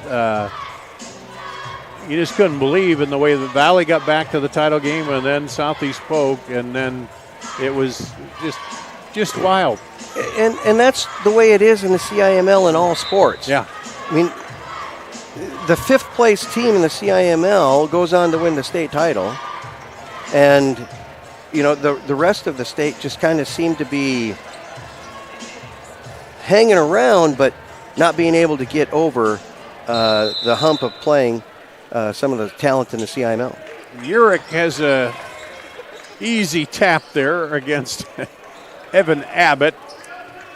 Is that what 6'9" looks like? Yeah. They rotated over. Now inside, McGregory back outside for three. Good. By Keen Jorgensen. He's one of the younger players stepping up here on this team. Yeah, the sophomore amongst the seniors. Kick out to Klinger, no good. A rebound comes off to Deng. Quickly up the floor and good. Great job on the transition, and that's something that Coach Windhorst was talking about before the game. A lot of Valley's points need to come off of transition. Up top, Abbott now over on the wing, Clark. Clark drives in, decides to kick it back outside. And obviously decided size advantage here for the Tigers tonight. There's a three, good. Tunks with the three. Both coaches will tell you that the game is going to come down to defense because both teams can start getting hot. Yeah, as we're seeing here. And then who's going to get some stops? Deng gives them a 5-point lead. Up top to Abbott. Abbott goes in against Urick, decides better of it, kicks it out. Now in the middle, leaves it up high. There's a three, good. By Cabrin Klinger. So we've got a three from two threes from each team so far, and it's 8-6 Valley. Up top to Deng. Inside McGregor, now back out for three. That one's off, no good. Rebound comes down to Rex Jensen. Looks for the back cut there to Clark, not there.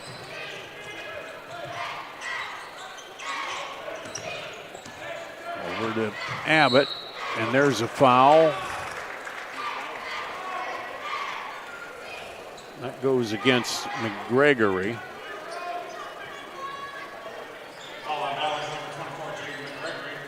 First foul of the game. And the slowest the game has been. Yeah. Yeah, it slowed it down a little bit. Out on the wing, Trunks now back over. Klinger.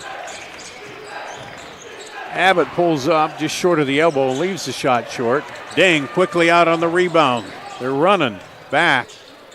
McGregory up and through.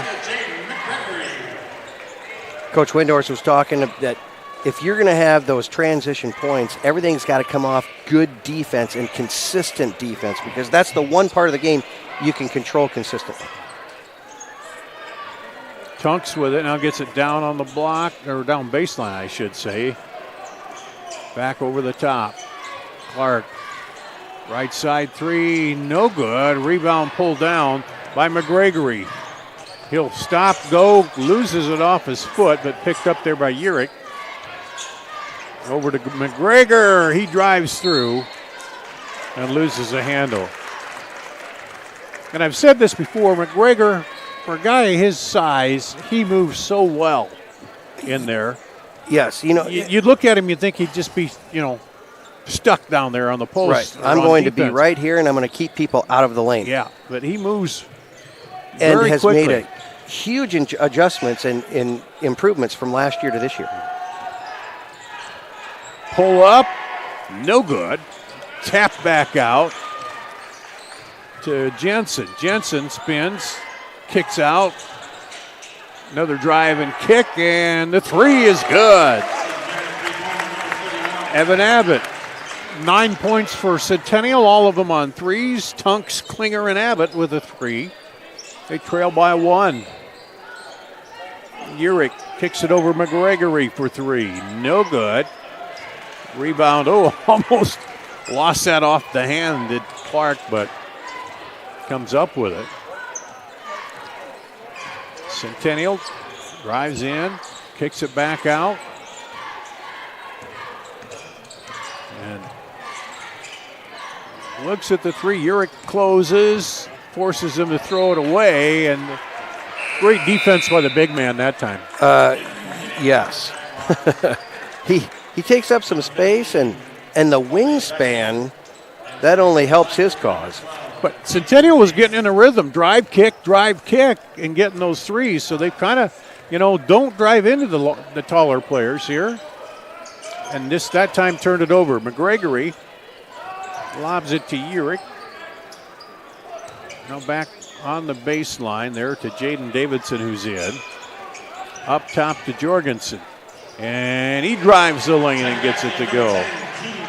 Keen Jorgensen with 5. Valley back up by 3. Just over 5 minutes in, and both teams about in double figures here. Yeah.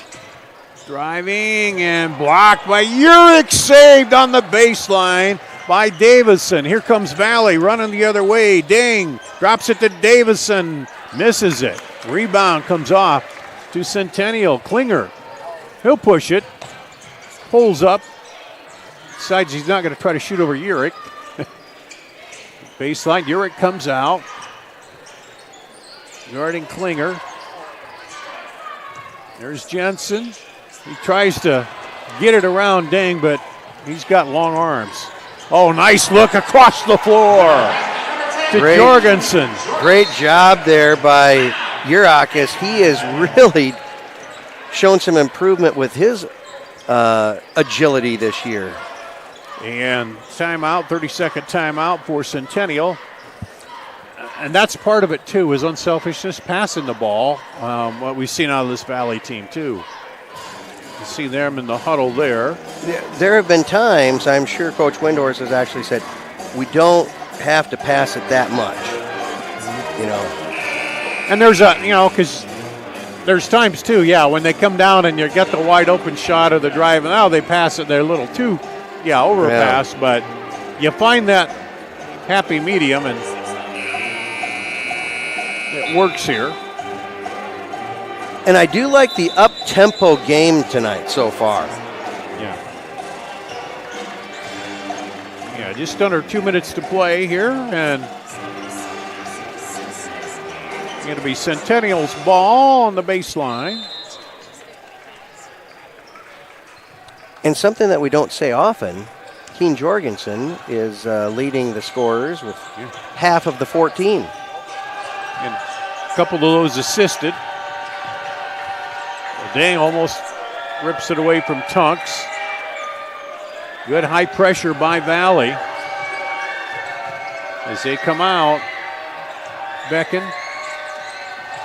Now Dang steals it away. He drives, kicks, rotate Urick, the big man for 3. God, rattles it home. 3 players now with a 3 for the Tigers. And there's a little kiss off the glass.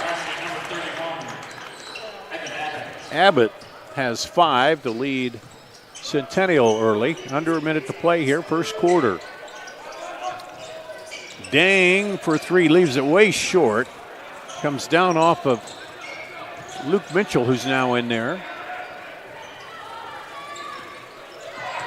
Driving baseline, Klinger pulls up, needs some help, and gets it from Abbott. Now Klinger back. Inside to Abbott, and he gets it blocked, but he gets it right back, stuck with it. Great job finishing the play. And now Valley wants a timeout to talk this over here. A 30-second timeout. We'll leave it right here. And just a little early strategy going on here. Well, from what he's talked about before the game, he's going to be talking to the guys, listen, we got to get back into our defense here. If we're going to be getting big runs, it's going to come on transition. Both teams, as we saw tonight, when they had to set up their offense, it didn't go well. But both teams on transition have put up some points. Coming out of playing really good defense. Yeah, defense, yeah. Get the transition, get the rebound, turnover, push it out. And Valley will get the ball. Jaden Davidson to Kiki Deng.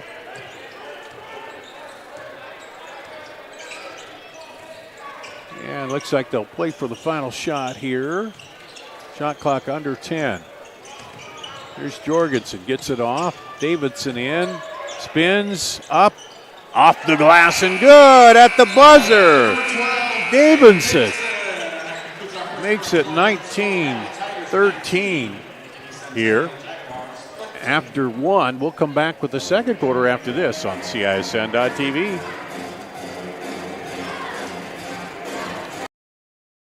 The Chevy Red Tag event is going on now here at DeArmond Chevy GMC in Knoxville, Iowa. New Silverado 1500 Crew Cab with 1.9% for 60 months, plus up to $87.50 off MSRP. New Chevy and GMC HDs with 5.9% for 84 months. Get a new 2025 Trailblazer starting at $339 per month. And new Chevy and GMC electric vehicles with special rates. All at DeArmond Chevy GMC in Knoxville, Iowa. Metro Heating and Cooling is celebrating 40 years of keeping Des Moines comfortable. To celebrate, this October we're offering $40 off one of our seasonal maintenance plans or $40 off any repair. Get your home ready for the colder months with expert care and big savings. Whether it's a quick tune-up or a much-needed fix, we've got you covered. So call Metro Heating and Cooling today to celebrate 40 years with $40 off this October. Trust the team that's been keeping you warm since 1984. You see the Christmas mood here for the Valley students. They do say the holiday season is upon us. Yes, 19-13 Valley after one. I don't want to jinx it, but I don't think we've even had a foul yet here in this game. It's been fast moving. Under the basket, and they kick it back out. Looked at the three, rotated over to Casper Bauer, who's in there now. Three is short. Urick taps it to Deng. And here comes Valley back the other way. Well, rumor has it there is a game on tonight that people are kind of interested in. Oh, is there? Yeah, a little football action going on. Playoff action, maybe? Yeah. Urick spins short. Rebound pulled down by Abbott, the sophomore. He throws it over there, almost has it taken away. Baseline drive to Casper Bauer, the freshman, pops it, no good. Rebound, Urick. Oh, up ahead, and offensive foul will be called on Gregory. Nice job getting position there, drawing that charge. And I stand corrected. That we've had one other foul. Both of them have been on Gregory. Yes, that's right. Very early. Right, yeah. So back in is McGregor for Gregory, and then a travel called. Man, with Urick and McGregor down there in the lane, it's like your Centennial gets started and it's nowhere to go. Like they get in there, like look up, can't shoot over that. Yeah. And then, but you know, in that first quarter, driving and kick it worked for him, and so we'll see if they get back to that here. Up top, Jorgensen. Now knocked away by Luke Mitchell. He's in there now for the sophomore in for Centennial. Well, I'm going to tell you right now, if that guy in the orange hat is going to stay on his phone all night, I wouldn't pass it to him anymore. Yeah. Don't get me started on that. People coming to a ball game and looking at their phone all night. Oh, up and nice little look. Urick in to McGregor, and McGregor on the board.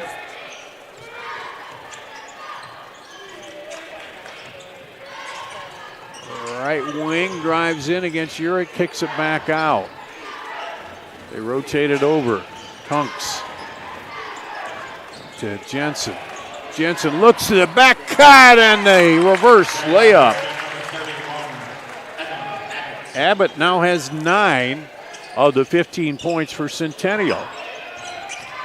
And did a great job of sneaking behind Urich. And then put up the reverse layup to make sure it couldn't get blocked. Now there's a miss, and here comes Jensen for Centennial. Tunks loaded it up, decided with Urich coming at him, he's not going to try that. Now over an open look, rolls out, and McGregor, gets it down the lane. Davidson has it blocked. Knocked away by Abbott. Abbott spins on Deng, but Cook's called for the travel.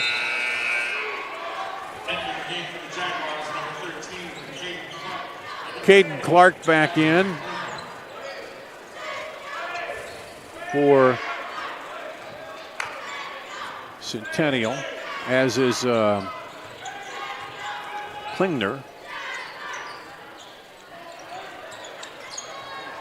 And McGregor is going to put up the 3 just off. Rebound to Centennial. Abbott up top with it to Klingner.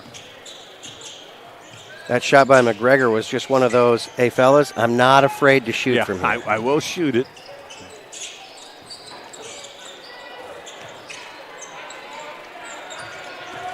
Drives in and blocked from behind by Urich. And off the defender, or off the offensive player out. Urich with a block. McGregor with, just not being able to move him. Luke Mitchell comes in, give Abbott a rest. And here come the Tigers again. Is it just me, or does it feel like it should be more than 21-15? It does. It feels like it could be like a 40, heading for 100 by the end of it. But oh my gosh.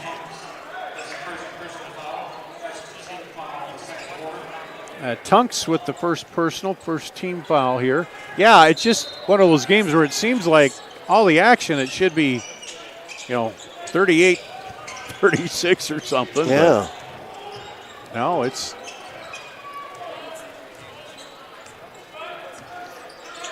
(21-15). Davidson looks to shoot it, and there's, do they call 3 seconds underneath? I think they may have. Wait, is that still a rule? Yeah. I think that's the first time I've seen it all year. You don't see it in high school that much.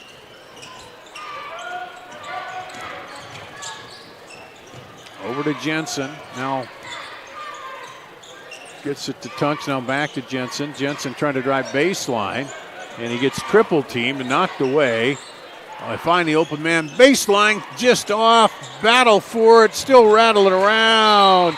And then Davidson gets the foul on Caden Clark, who picked it up. Davidson would like that one back. It was one of those that at the start, I think I can do it.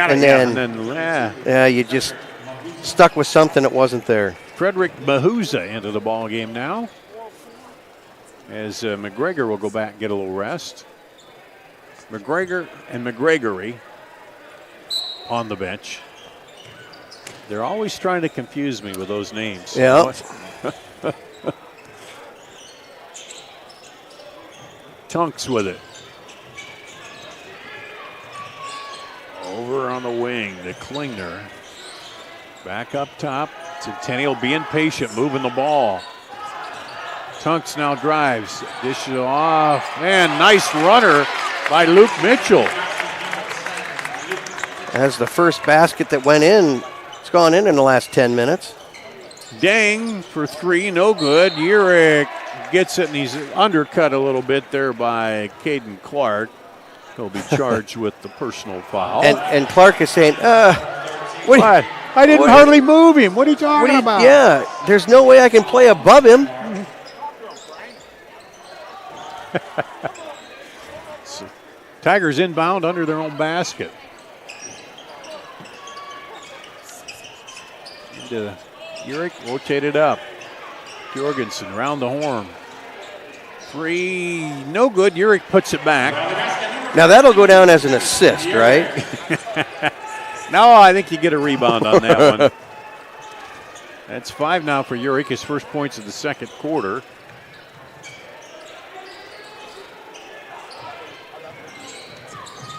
And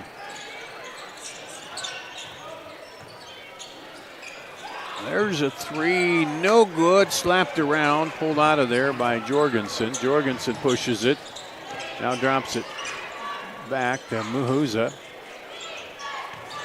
Muhuza on the far side. Urick comes out to get it. 20 on the shot clock, plenty time. Davidson spins, kicks. Into the middle, 10 on the shot clock. Oh, Grimes gets it poked away. Quick hands by Sean Tunks, the senior there. As he started his drive, he poked it away. Three-pointer, good! Caden Clark pulls him within 3.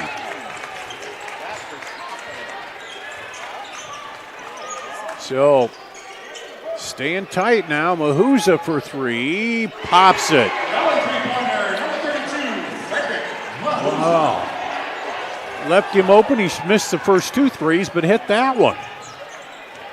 Things are starting to heat up a little bit. Yeah, a little tighter defense, and they're going to call Jorgensen on that one. That's just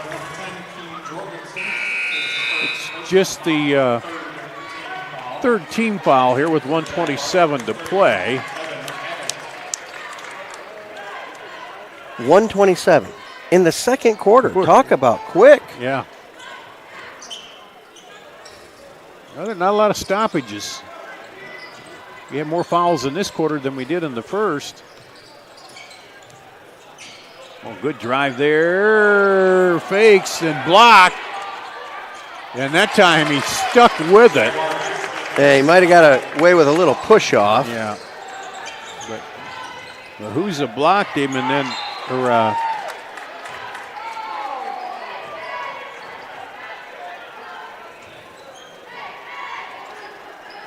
knocked out to stay with Valley.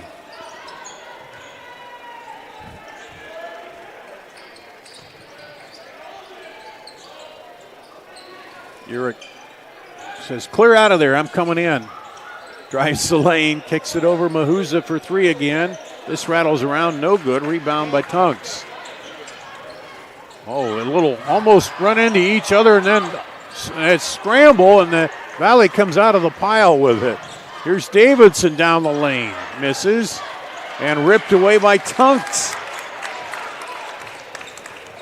A lot of action, not a lot of scoring here. Well, right, and right now the only difference between our game and rugby is in this game you can pass the ball forward. Yeah, that's about right. There's a foul on Deng. Well, that'll put Valley at 4, but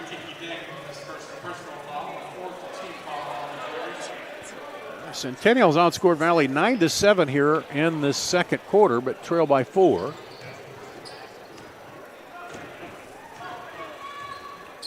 Trailing by 6 after 1. And now they can take the last shot and try to cut it to 2 or 1 with a long one, and then driving in. Oh, stripped away is Jorgensen up to Deng, and he does a high wire act at the buzzer. A contortion for 2. Wow. 26-22 Valley at the half.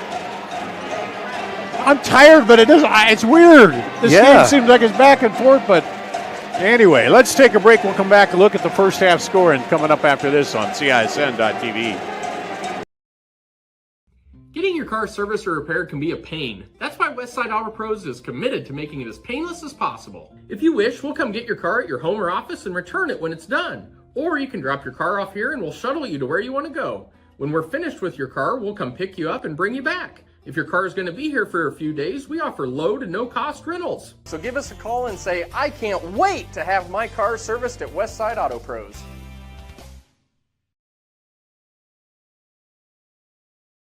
You want to get stronger, faster, healthier. You want more. You want to be part of something bigger than yourself. A place for people of all ages, all walks of life, that provides opportunities for all to succeed. We do that. We're the why. Build more than muscle. Build a stronger community.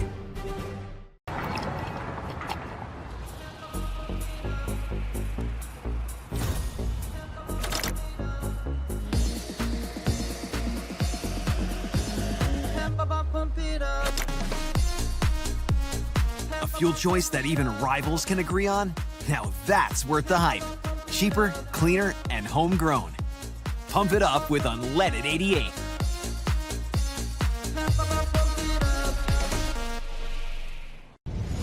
Ever have one of those awkward moments when a business disappointed you? You got ripped off? Didn't get what you expected? The Better Business Bureau can help you avoid these uncomfortable situations. BBB accredited businesses are honest, ethical, and reviewed annually by the BBB. Don't experience another awkward moment with a bad business. Trust the ones that operate with integrity. Look for the BBB seal. It's the sign of a better business. And find a better business anytime at bbb.org. Free Godfather's Pizza begins with the download. Order through my new online ordering app and start earning free pizza and sides. It's easy. Download the Godfather's Pizza online ordering app today.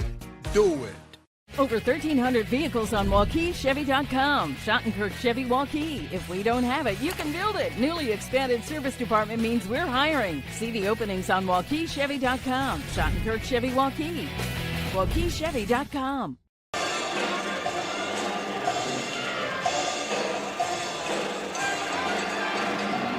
Here at halftime, 28-22 Valley over Centennial. Let's run down the scoring. For Centennial, Evan Abbott leading with 9. 5 for Sean Tunks, then 3 for Cabrin Klingner. 2 each for Caden Clark and 2 for Luke Mitchell. For the Tigers, it's 7 points for Keen Jorgensen, all those coming in the first half. 5 for Kiki Deng, 5 for Trevin Urich, 4 for Jaden McGregory, 3 for Frederick Mahuza, 2 for Jaden Davidson, and 2 for Marcus McGregor. 19-13 Valley after one, 28-22 Valley at the half. They each score 9 points in that second quarter. And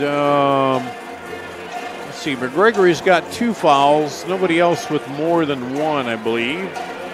So, Keith Bornas, what do you see here? Well, I see 2 teams that kind of have the same philosophy of we got to score in transition and play really good defense. Because when they have set up their offenses, it's been a struggle on both sides. Yeah, it's not been quite as smooth. Maybe Centennial a little better in that they've had to drive and dish to get around that size advantage of Valley, but you're right. Both of them, when they come around, it's not been quite as well-oiled machine as when they just get it out and run. Yeah, I would. Me being the expert basketball guy that I'm not, when I was talking to the coaches before the game, it really made a lot of sense as to what it is that you need to try and focus in on when you're in practice and when you're going to scout teams and go from there, is how you're going to stop their offense, because it's the one thing that you can control. Coach Windhorst actually even took it a step further and said, in a 21-game season, you might have a good to great shooting night 10 times if you're lucky. So the variables on offense are so much broader than they are on defense. You got to focus in on playing a great defense. Well, and you look at it coming in, Valley averaging 69, just over 69 points a game, and Centennial 52. You know, that's a 17-point difference there. So you gotta, if you're Bob Fontana, you gotta be a little happy with that. That they've held Valley to 28 and are staying right close with them here. And that's kind of been Valley's MO, to kind of just be in a tight first half. But if they are the team that they expect themselves to be, you should see some distance. Distance in the second, yeah. All right, we're here at halftime, and we are going to take a break. We'll do that. Be back with more after this on CISN.TV. Western lets your UTV power through the storm. The Impact V Plow and Impact Straight Blade, with the features the pros demand. Custom tailored for your UTV. And to keep your work top-notch, rely on the Tornado UTV Hopper Spreader. Now that's a job well done. Western, more jobs done faster. Visit Truck Equipment Inc. today at truckequipmentinc.com.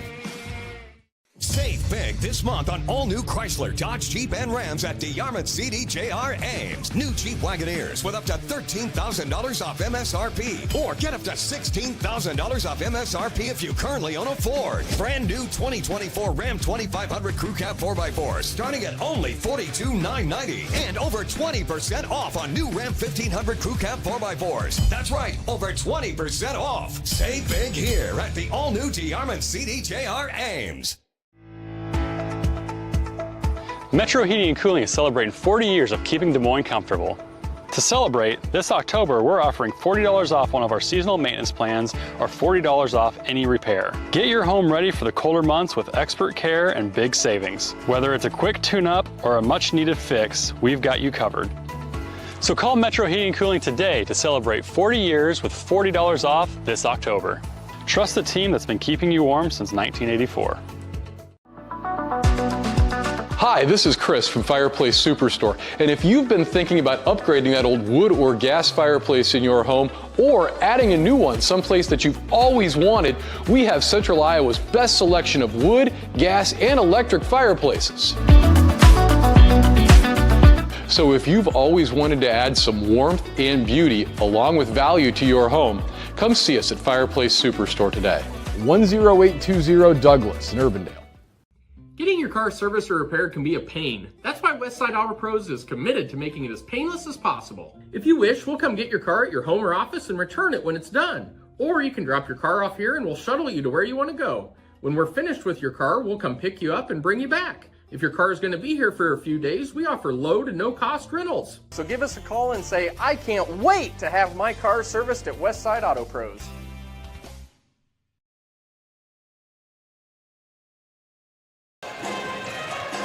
Here at Valley High School, the Tigers are up 6 against Ankeny Centennial. Valley coming in at 4-1, Centennial 1-4. Dar Danielson, Keith Bornas. I did some checking, got a little bad news for you. You're a few games short of the CISN year-end bonus. You have to put in a certain number of games, and you just missed it. Missed it this year? Yeah, because this is our last broadcast of the year, and you need a couple more to get in. So, but. Well, 2025 is going to be off to a good start, though. Yeah.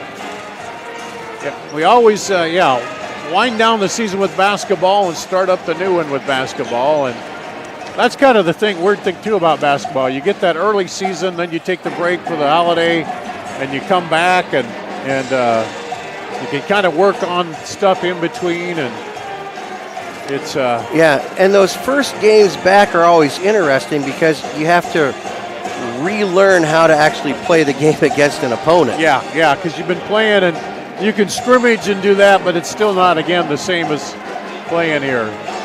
So, Coach Fontana there, as we see on the screen, he had some years back in the day here in West Des Moines. he was a teacher at Indian Hills and sophomore basketball coach up here at Valley. In fact, when he left to go to Cedar Rapids, I came in and took his position in that same classroom. Oh, man, Valley got the better of that trade, didn't they? Whoa, absolutely. Oh, he's a good guy. I know when my son was playing at Urbandale, we'd go over in the summer and play. They had a little tournament there and played and stuff over in Cedar Rapids. Always fun. So Valley will start the second half. They're in the white uniforms. Kiki Deng, looks like the starters are all in there. Deng, Jorgensen, McGregory, Urick, and McGregor. And stolen away right away by Tunks and blocked by Deng. And McGregory got a finger on that, I think. He's arguing that it should be, but the referee over here, saw that. McGregory wanted the ball, but I think it clearly went off his hand. It did. And let's see, Rex Jensen, Sean Tunks, Caden Clark, Klingner, and Abbott, the starters for Centennial, back in there.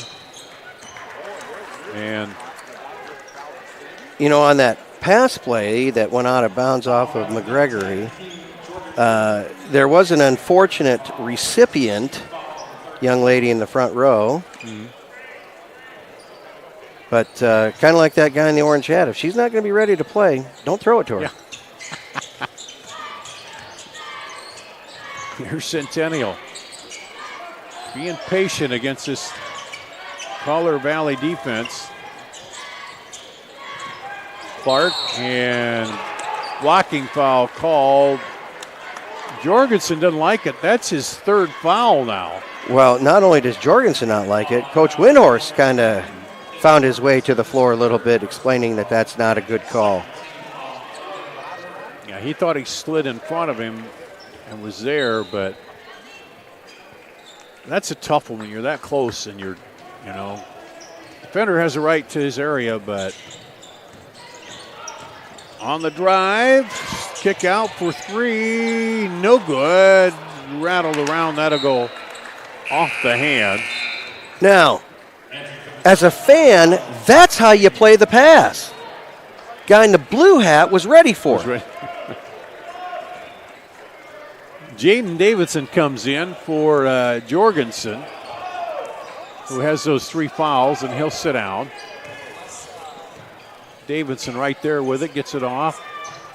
Now Urick got the pivot at the top to Deng. Back to Urick, and they get a reach and hold on Tunks, trying to stop Urick. Tunks is second.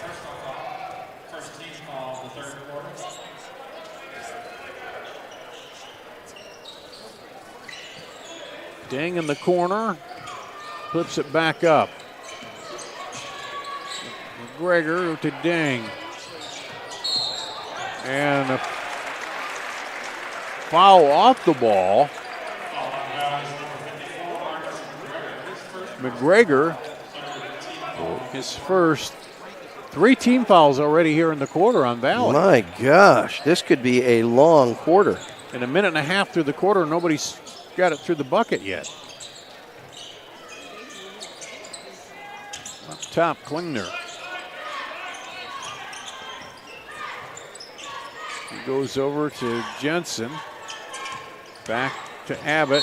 And another foul. That one's going to go against Deng, his second. And Centennial's a Valley foul away from getting the bonus here with 6:13 to play. That's as early as I've seen that in a long time. Throw it up high to Jensen. Now to Clark. Yeah, that's just ugly basketball, and it doesn't matter what rule of fouls you follow. And that'll go off Centennial out of bounds.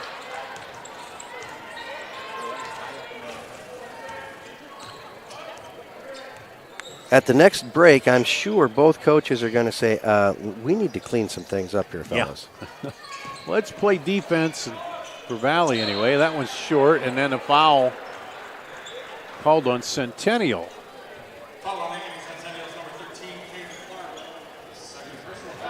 That's Caden Clark, not Caitlin Clark. In case there was any confusion. Yeah. So Jaden Davidson to shoot, misses the free throw. Yeah, that first quarter we had, I think, 1 foul. Here in the third quarter, we got 6 already on the board. The second free throw is good by Davidson, and the first points of the second half. Not only that, there were a lot of points scored, and it was already over by now. Yeah. Yeah, it was quick. It was up and down, several threes. And trap out front. Ding gets it away, takes it himself. Blocking foul called as Klingner could not get back quick enough. And that's very important as the offensive player. You got to recognize that they're out of position before you go ahead and roll the dice on it. And just plow in there, otherwise you pick up another foul. And for Deng, that would have been number 3. Mm-hmm. But he gets the free throw here, point number 6.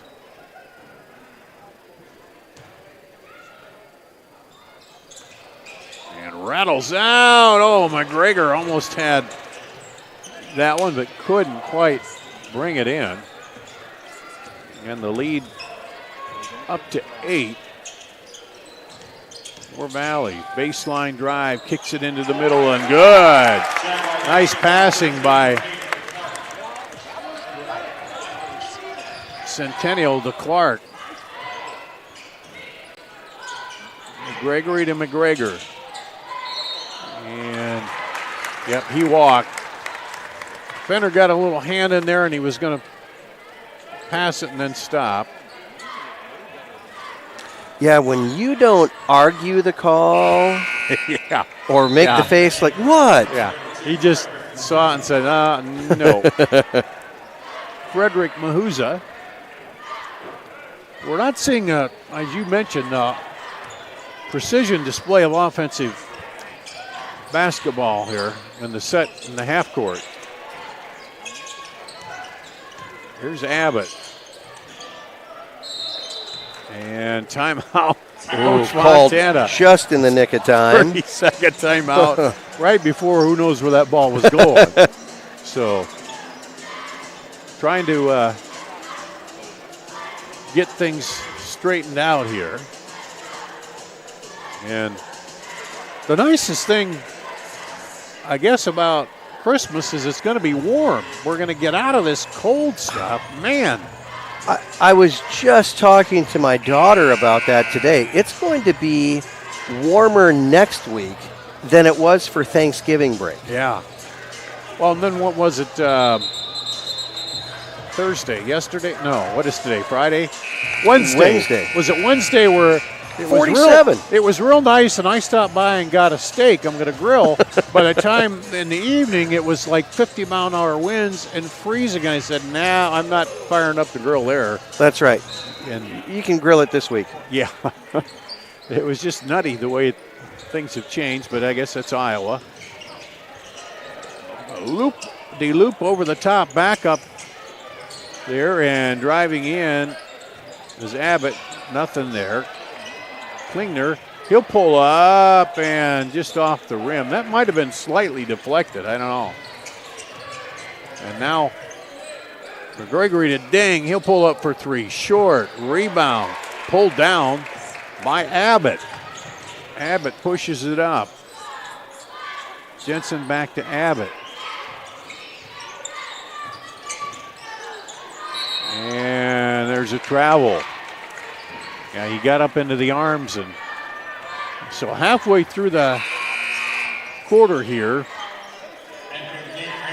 each team has scored 2 points. Yeah, it's not like they're having the best shooting night, but they're playing pretty decent defense, both teams. I think both of them are, it's kind of a defensive thing on both sides. You're right. So now here's Valley trying to move people around, get some open. Davison Kicks it, McGregory.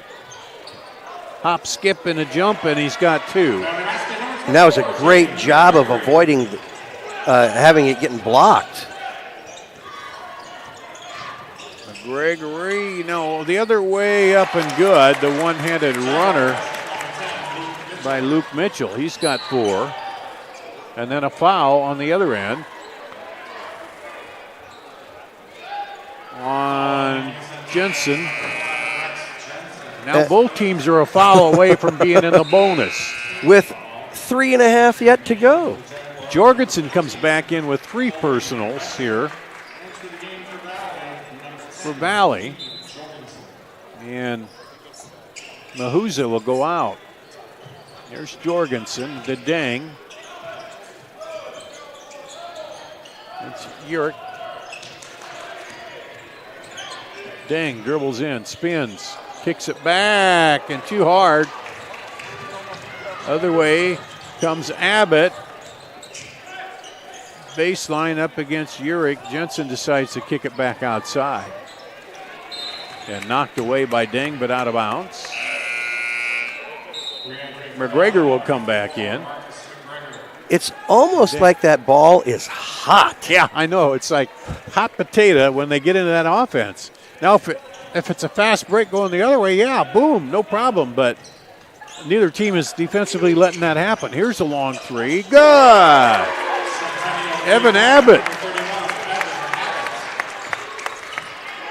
hits it. Urick inside and kisses it off the glass.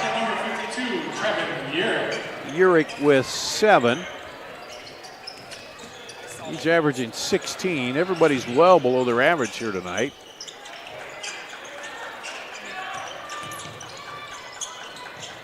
Down on the baseline. Klingner back up top. Jensen, they rotate it over. Abbott. He'll come around to high screen, but McGregor picks him up. Mitchell. Baseline, 6 seconds on the shot clock. He'll have to put it up out of desperation, and then a foul will be called on Klingner.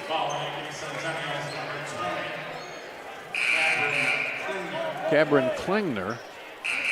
And that's the bonus. Jorgensen going to go to the line. Yeah. And he's got a pretty good stroke on it. Yeah, he got 7 points in the first quarter. He's hit 4 of 6 free throws in the early going of this season. And misses that one. Sean Tunks back in for Centennial. Dan misses the second, but Urick gets the rebound. Urick takes it right back in off the glass. I was just about to say somebody's going to have to kind of take over a little bit. And right now it looks like maybe Urick would step up into that role because neither team has offensively been super stellar. Yeah, it might be time to rely on the big men in the middle. Urick comes out, almost went for the block there. McGregory goes high, pulls that down. Now he'll take it coast to coast and gets the bucket. Well, McGregory now with 4 points here in the third. Valley's starting to heat up a little bit. McGregory pokes it out of there. They're going to call him for the foul. And now this minute 21 is going to start taking 15 minutes. Third on McGregory. Looking at it live, I thought maybe it was clean, but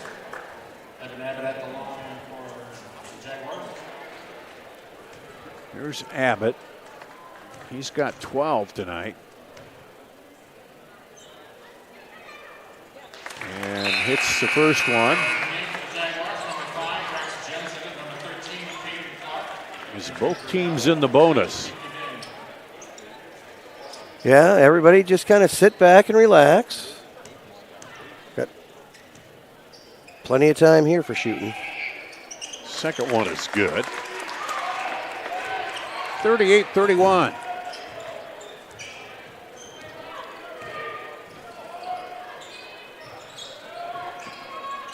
Urick looks on, dishes it to McGregory. Back to Urick. And he almost loses a handle, somehow saves that. And then, was that a foul? I think there's a foul on there. The baseline. Tunks. He's got 3. Now here's where that rule, they're going to wipe the fouls off to the fourth quarter, but if they didn't, we'd be into the fourth quarter shooting a lot of free throws probably, if the way it is in the old system. Here's McGregor, misses that one. And so far, Valley is 1,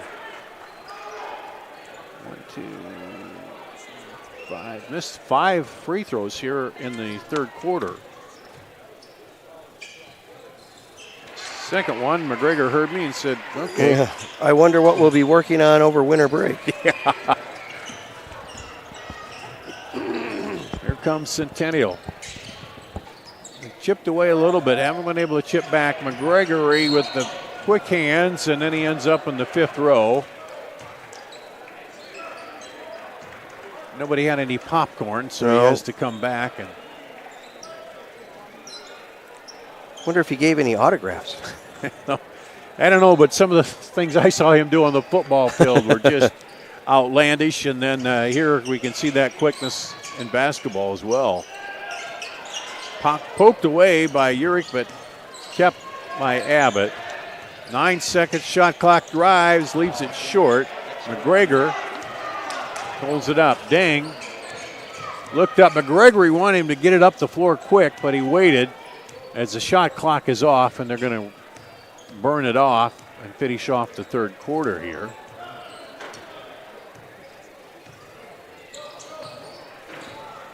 McGregor drives, kicks it. McGregory back the other way. Comes through, reverse layup. That was pretty. Wow. McGregory with his 6th point of the quarter. Valley has a 10-point lead heading to the 4th. We'll be back with that after this on CISN. Over 1,300 vehicles on WaukeeChevy.com. Schottenkirk Chevy Waukee. If we don't have it, you can build it. Newly expanded service department means we're hiring. See the openings on WaukeeChevy.com. Schottenkirk Chevy Waukee. WaukeeChevy.com. Free Godfather's Pizza begins with the download. Order through my new online ordering app and start earning free pizza and sides. It's easy. Download the Godfather's Pizza online ordering app today. Do it. Western lets your UTV power through the storm. The Impact V Plow and Impact Straight Blade, with the features the pros demand. Custom tailored for your UTV. And to keep your work top notch, rely on the Tornado UTV Hopper Spreader. Now that's a job well done. Western, more jobs done faster. Visit Truck Equipment Inc. today at truckequipmentinc.com. We go to the fourth quarter. Valley put a little bit of room between them, and Centennial outscored them 13-9 in that quarter to widen the 6-point lead to 10 here as we start the fourth quarter. And low-scoring affair. Valley averages 69 points, almost 70, and Centennial 52. And don't think for a moment that it still couldn't get that way. Yeah, it could. You're right. They get on a run, either one of them. And poked away by Ding, and that'll go to Valley. As Casper Bauer, who's in on the timeout through the break, touched it last. Yeah, you're right. Valley's been known for those explosive second half quarters. And they had 19 in the first. Into Urick, dips it off to McGregory. Or McGregor, excuse me.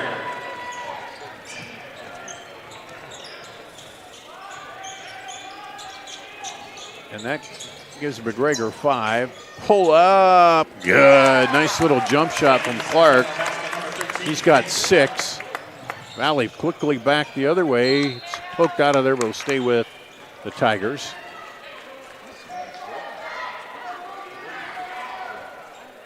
And it's kind of hard for the fans a little bit, too, because it's like you get a good shot and then there's so much action but no other baskets for a while. You're just kind of sitting there waiting for something to happen.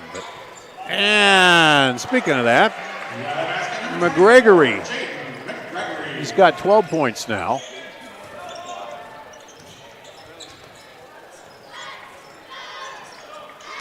And McGregory tried to jump out on that one.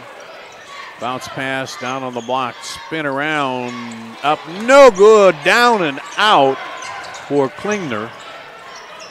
And Urick just about threw it into the media row. Here's Dang for three. Kiki Dang. He's got 9 points now. And the Valley's widened it out to 15. Full timeout here. We'll take a break on CISN.TV.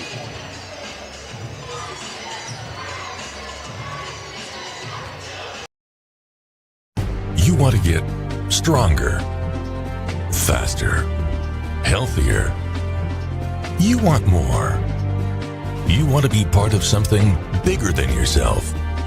A place for people of all ages, all walks of life, that provides opportunities for all to succeed.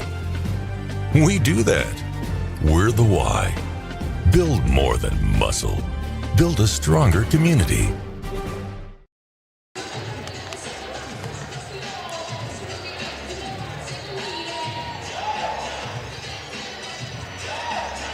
Back here out of the timeout, 48-33. Valley over Centennial. And Bob Fontana trying to stop this mini run here by Valley before it grows at all here. Well, right. As a coach, you understand that if things start to get away, you become a lot more tired. But if you can stay up on it, you could be running all night and not feel winded at all. Here's Dang with the dunk. Dar, I don't know if you know this about me or not, but I love it when they play above the rim. Yeah, it's fun. And Valley's just kind of turned up the heat a little bit here with the pressure. Dang steps out there, doesn't get the steal, but they force the turnover as it goes through Tunk's hands.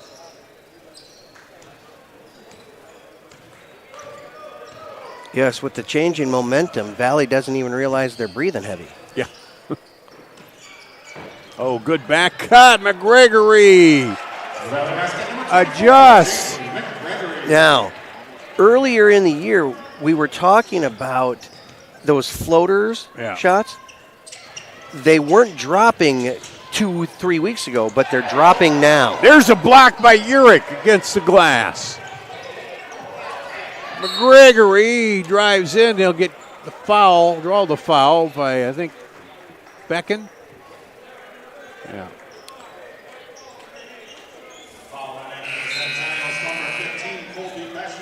First foul of the quarter. And we'll send Jorgensen to the line. He had 7 to pace him. Or no, I guess that wasn't a shooting, was it? That was before the... he was shooting, but it was McGregory that got fouled too. Leaves that one short, but follows his shot. Dang on the baseline. Spins around, hits it. Kiki Dang has 7 in the fourth quarter here. Yeah. Cab Klingner was not very fond of that no call. 13 on the game.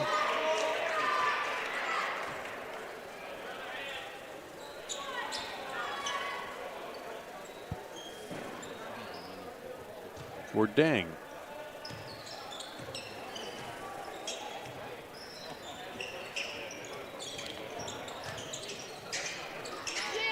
And saved by McGregor. Outlet. Good by Jorgensen. Back into good defense and big transition buckets. Valley's just widened it out here to 23 now. And when Marcus McGregor fouls you, you know it, don't you? There is this thing called momentum. Momentum, yeah.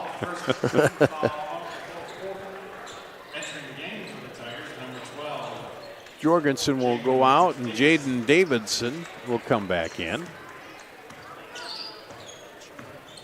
As we approach the halfway mark of the fourth quarter. And looking outside, three is good. Klingner. That only makes it a 5-point quarter here for Centennial, and they call a timeout again, trying to get something going on CISN.TV.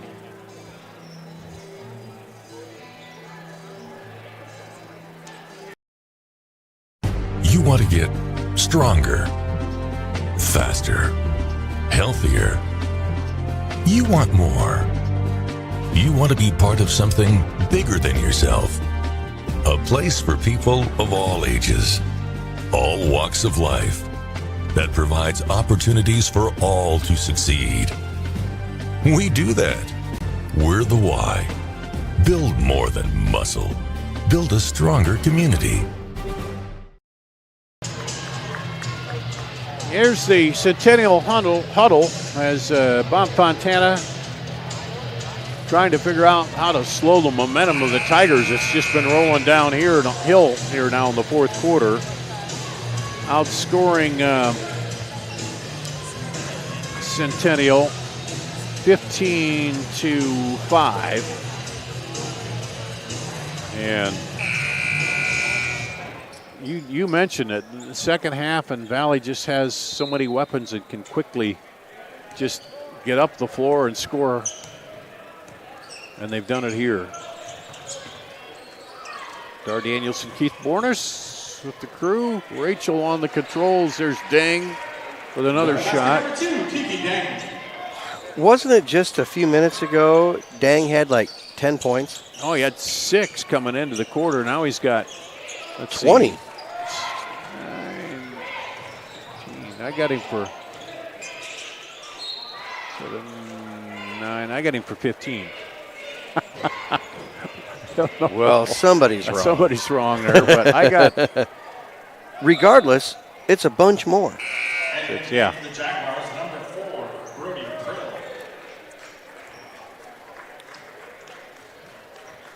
Now, it's funny, when there are fewer fouls, there's more points. Yeah, there is, isn't there? So I'm guessing both teams are going to work on free throws. Because we got into the bonus there in the third quite early.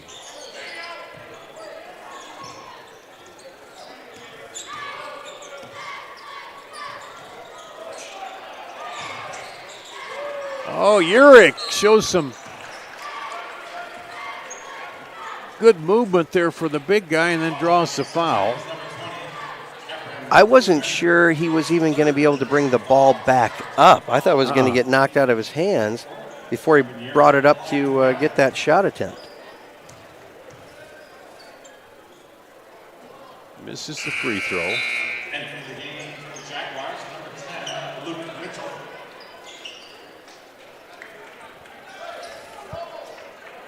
He's got 9, looking for double digits here. Average is 16.4. Hits it.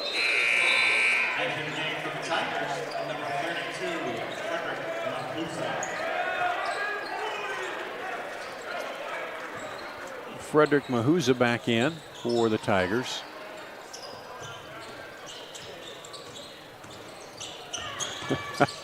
Dang is just wanting to get another steal and go up the floor again. There's a 3, no good. Slapped around and Deng comes down with the rebound. And Gregory through traffic puts it down. Wow, great body control. Good finish on that. He's got 16. And then a foul call on Valley. Foul on Valley's number 54, Marcus McGregor. McGregor, his third. Second team foul of the fourth quarter. Entrance for the Tigers, number 10, King Jorgensen, and number 14, Avon Brown.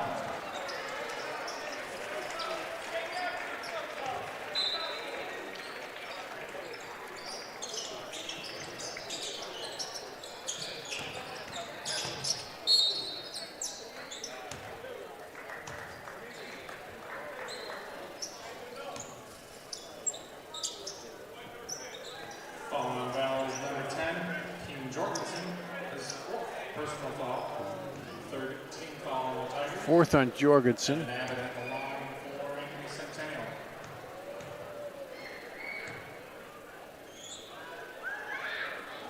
Abbott misses the first. I think I'm in their head. I think so. They've been listening to me? Yeah, we're going to, of course, both teams have been missed a few here. He gets that one, his first points in the fourth quarter to give him 15 on the game. Abbott, but 1, 2, 3, 4, 5. Just 5 players from Centennial have scored. Davidson drives, and he'll draw the foul from Brody Pritt. Yeah, that was either going to be a foul or a travel. Yeah.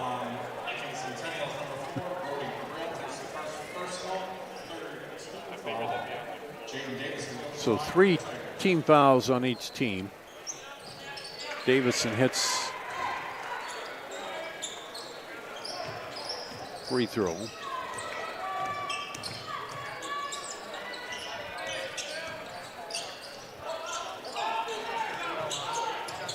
And Davidson pulls that down and gets fouled by Pritt again, I believe.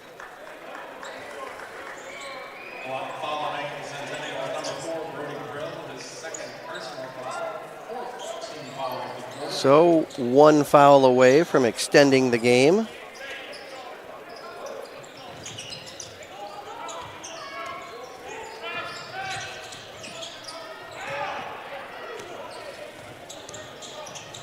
Lob up, can't get to it. Uh-oh. McGregor with the thunder dunk. I can say that is the first time in his career he has put one down and got teed up for it. Technical foul off the dunk, but I don't think he cares. No, not so much. I know that the backboard and rim are still see the replay here. Shaking. Breaks out, goes up and gets it. Now the free throw. Abbott. Abbott will get another one. The floor is still shaking. Yeah, they might want to check the bolts up there on the holders. I can't tell if that's snow coming in or dust coming off the ceiling.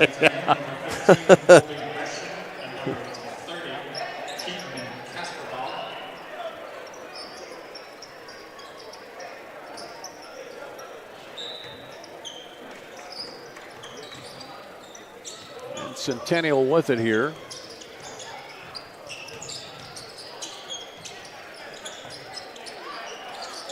Abbott, no good. Rebound putback is good by Mitchell.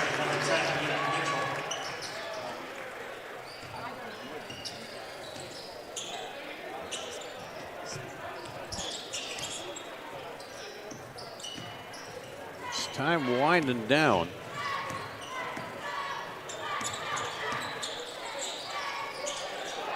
And nice little tap back to Mahuza, as McGregor saw he couldn't get it and handle it. When you get it in the rhythm, man. Down the lane drives Pritt, and he'll get fouled. And that'll be the bonus, but I think it was shooting foul anyway, probably. Yeah. So Valley back into their average for points, but Centennial just not able to follow suit. Yeah, you're right. They're averaging 69, and there's Pritt with it. Well, you called it. You said, they could very well by the fourth quarter, second half, get it, because it was 28-22. So they've scored 40 points here in the second half.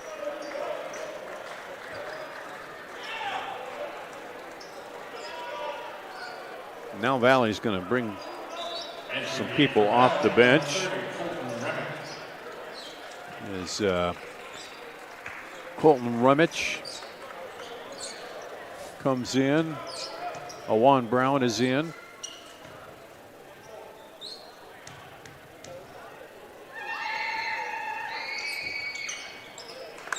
And second free throw is good.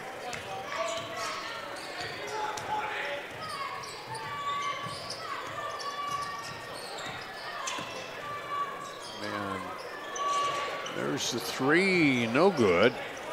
Rebounded by Mahuza. And Valley will probably dribble it out here. With the reset of the shot clock, they don't have to shoot it again. Well, let's see. Nope, we're going to drive to the hoop or and get it knocked away.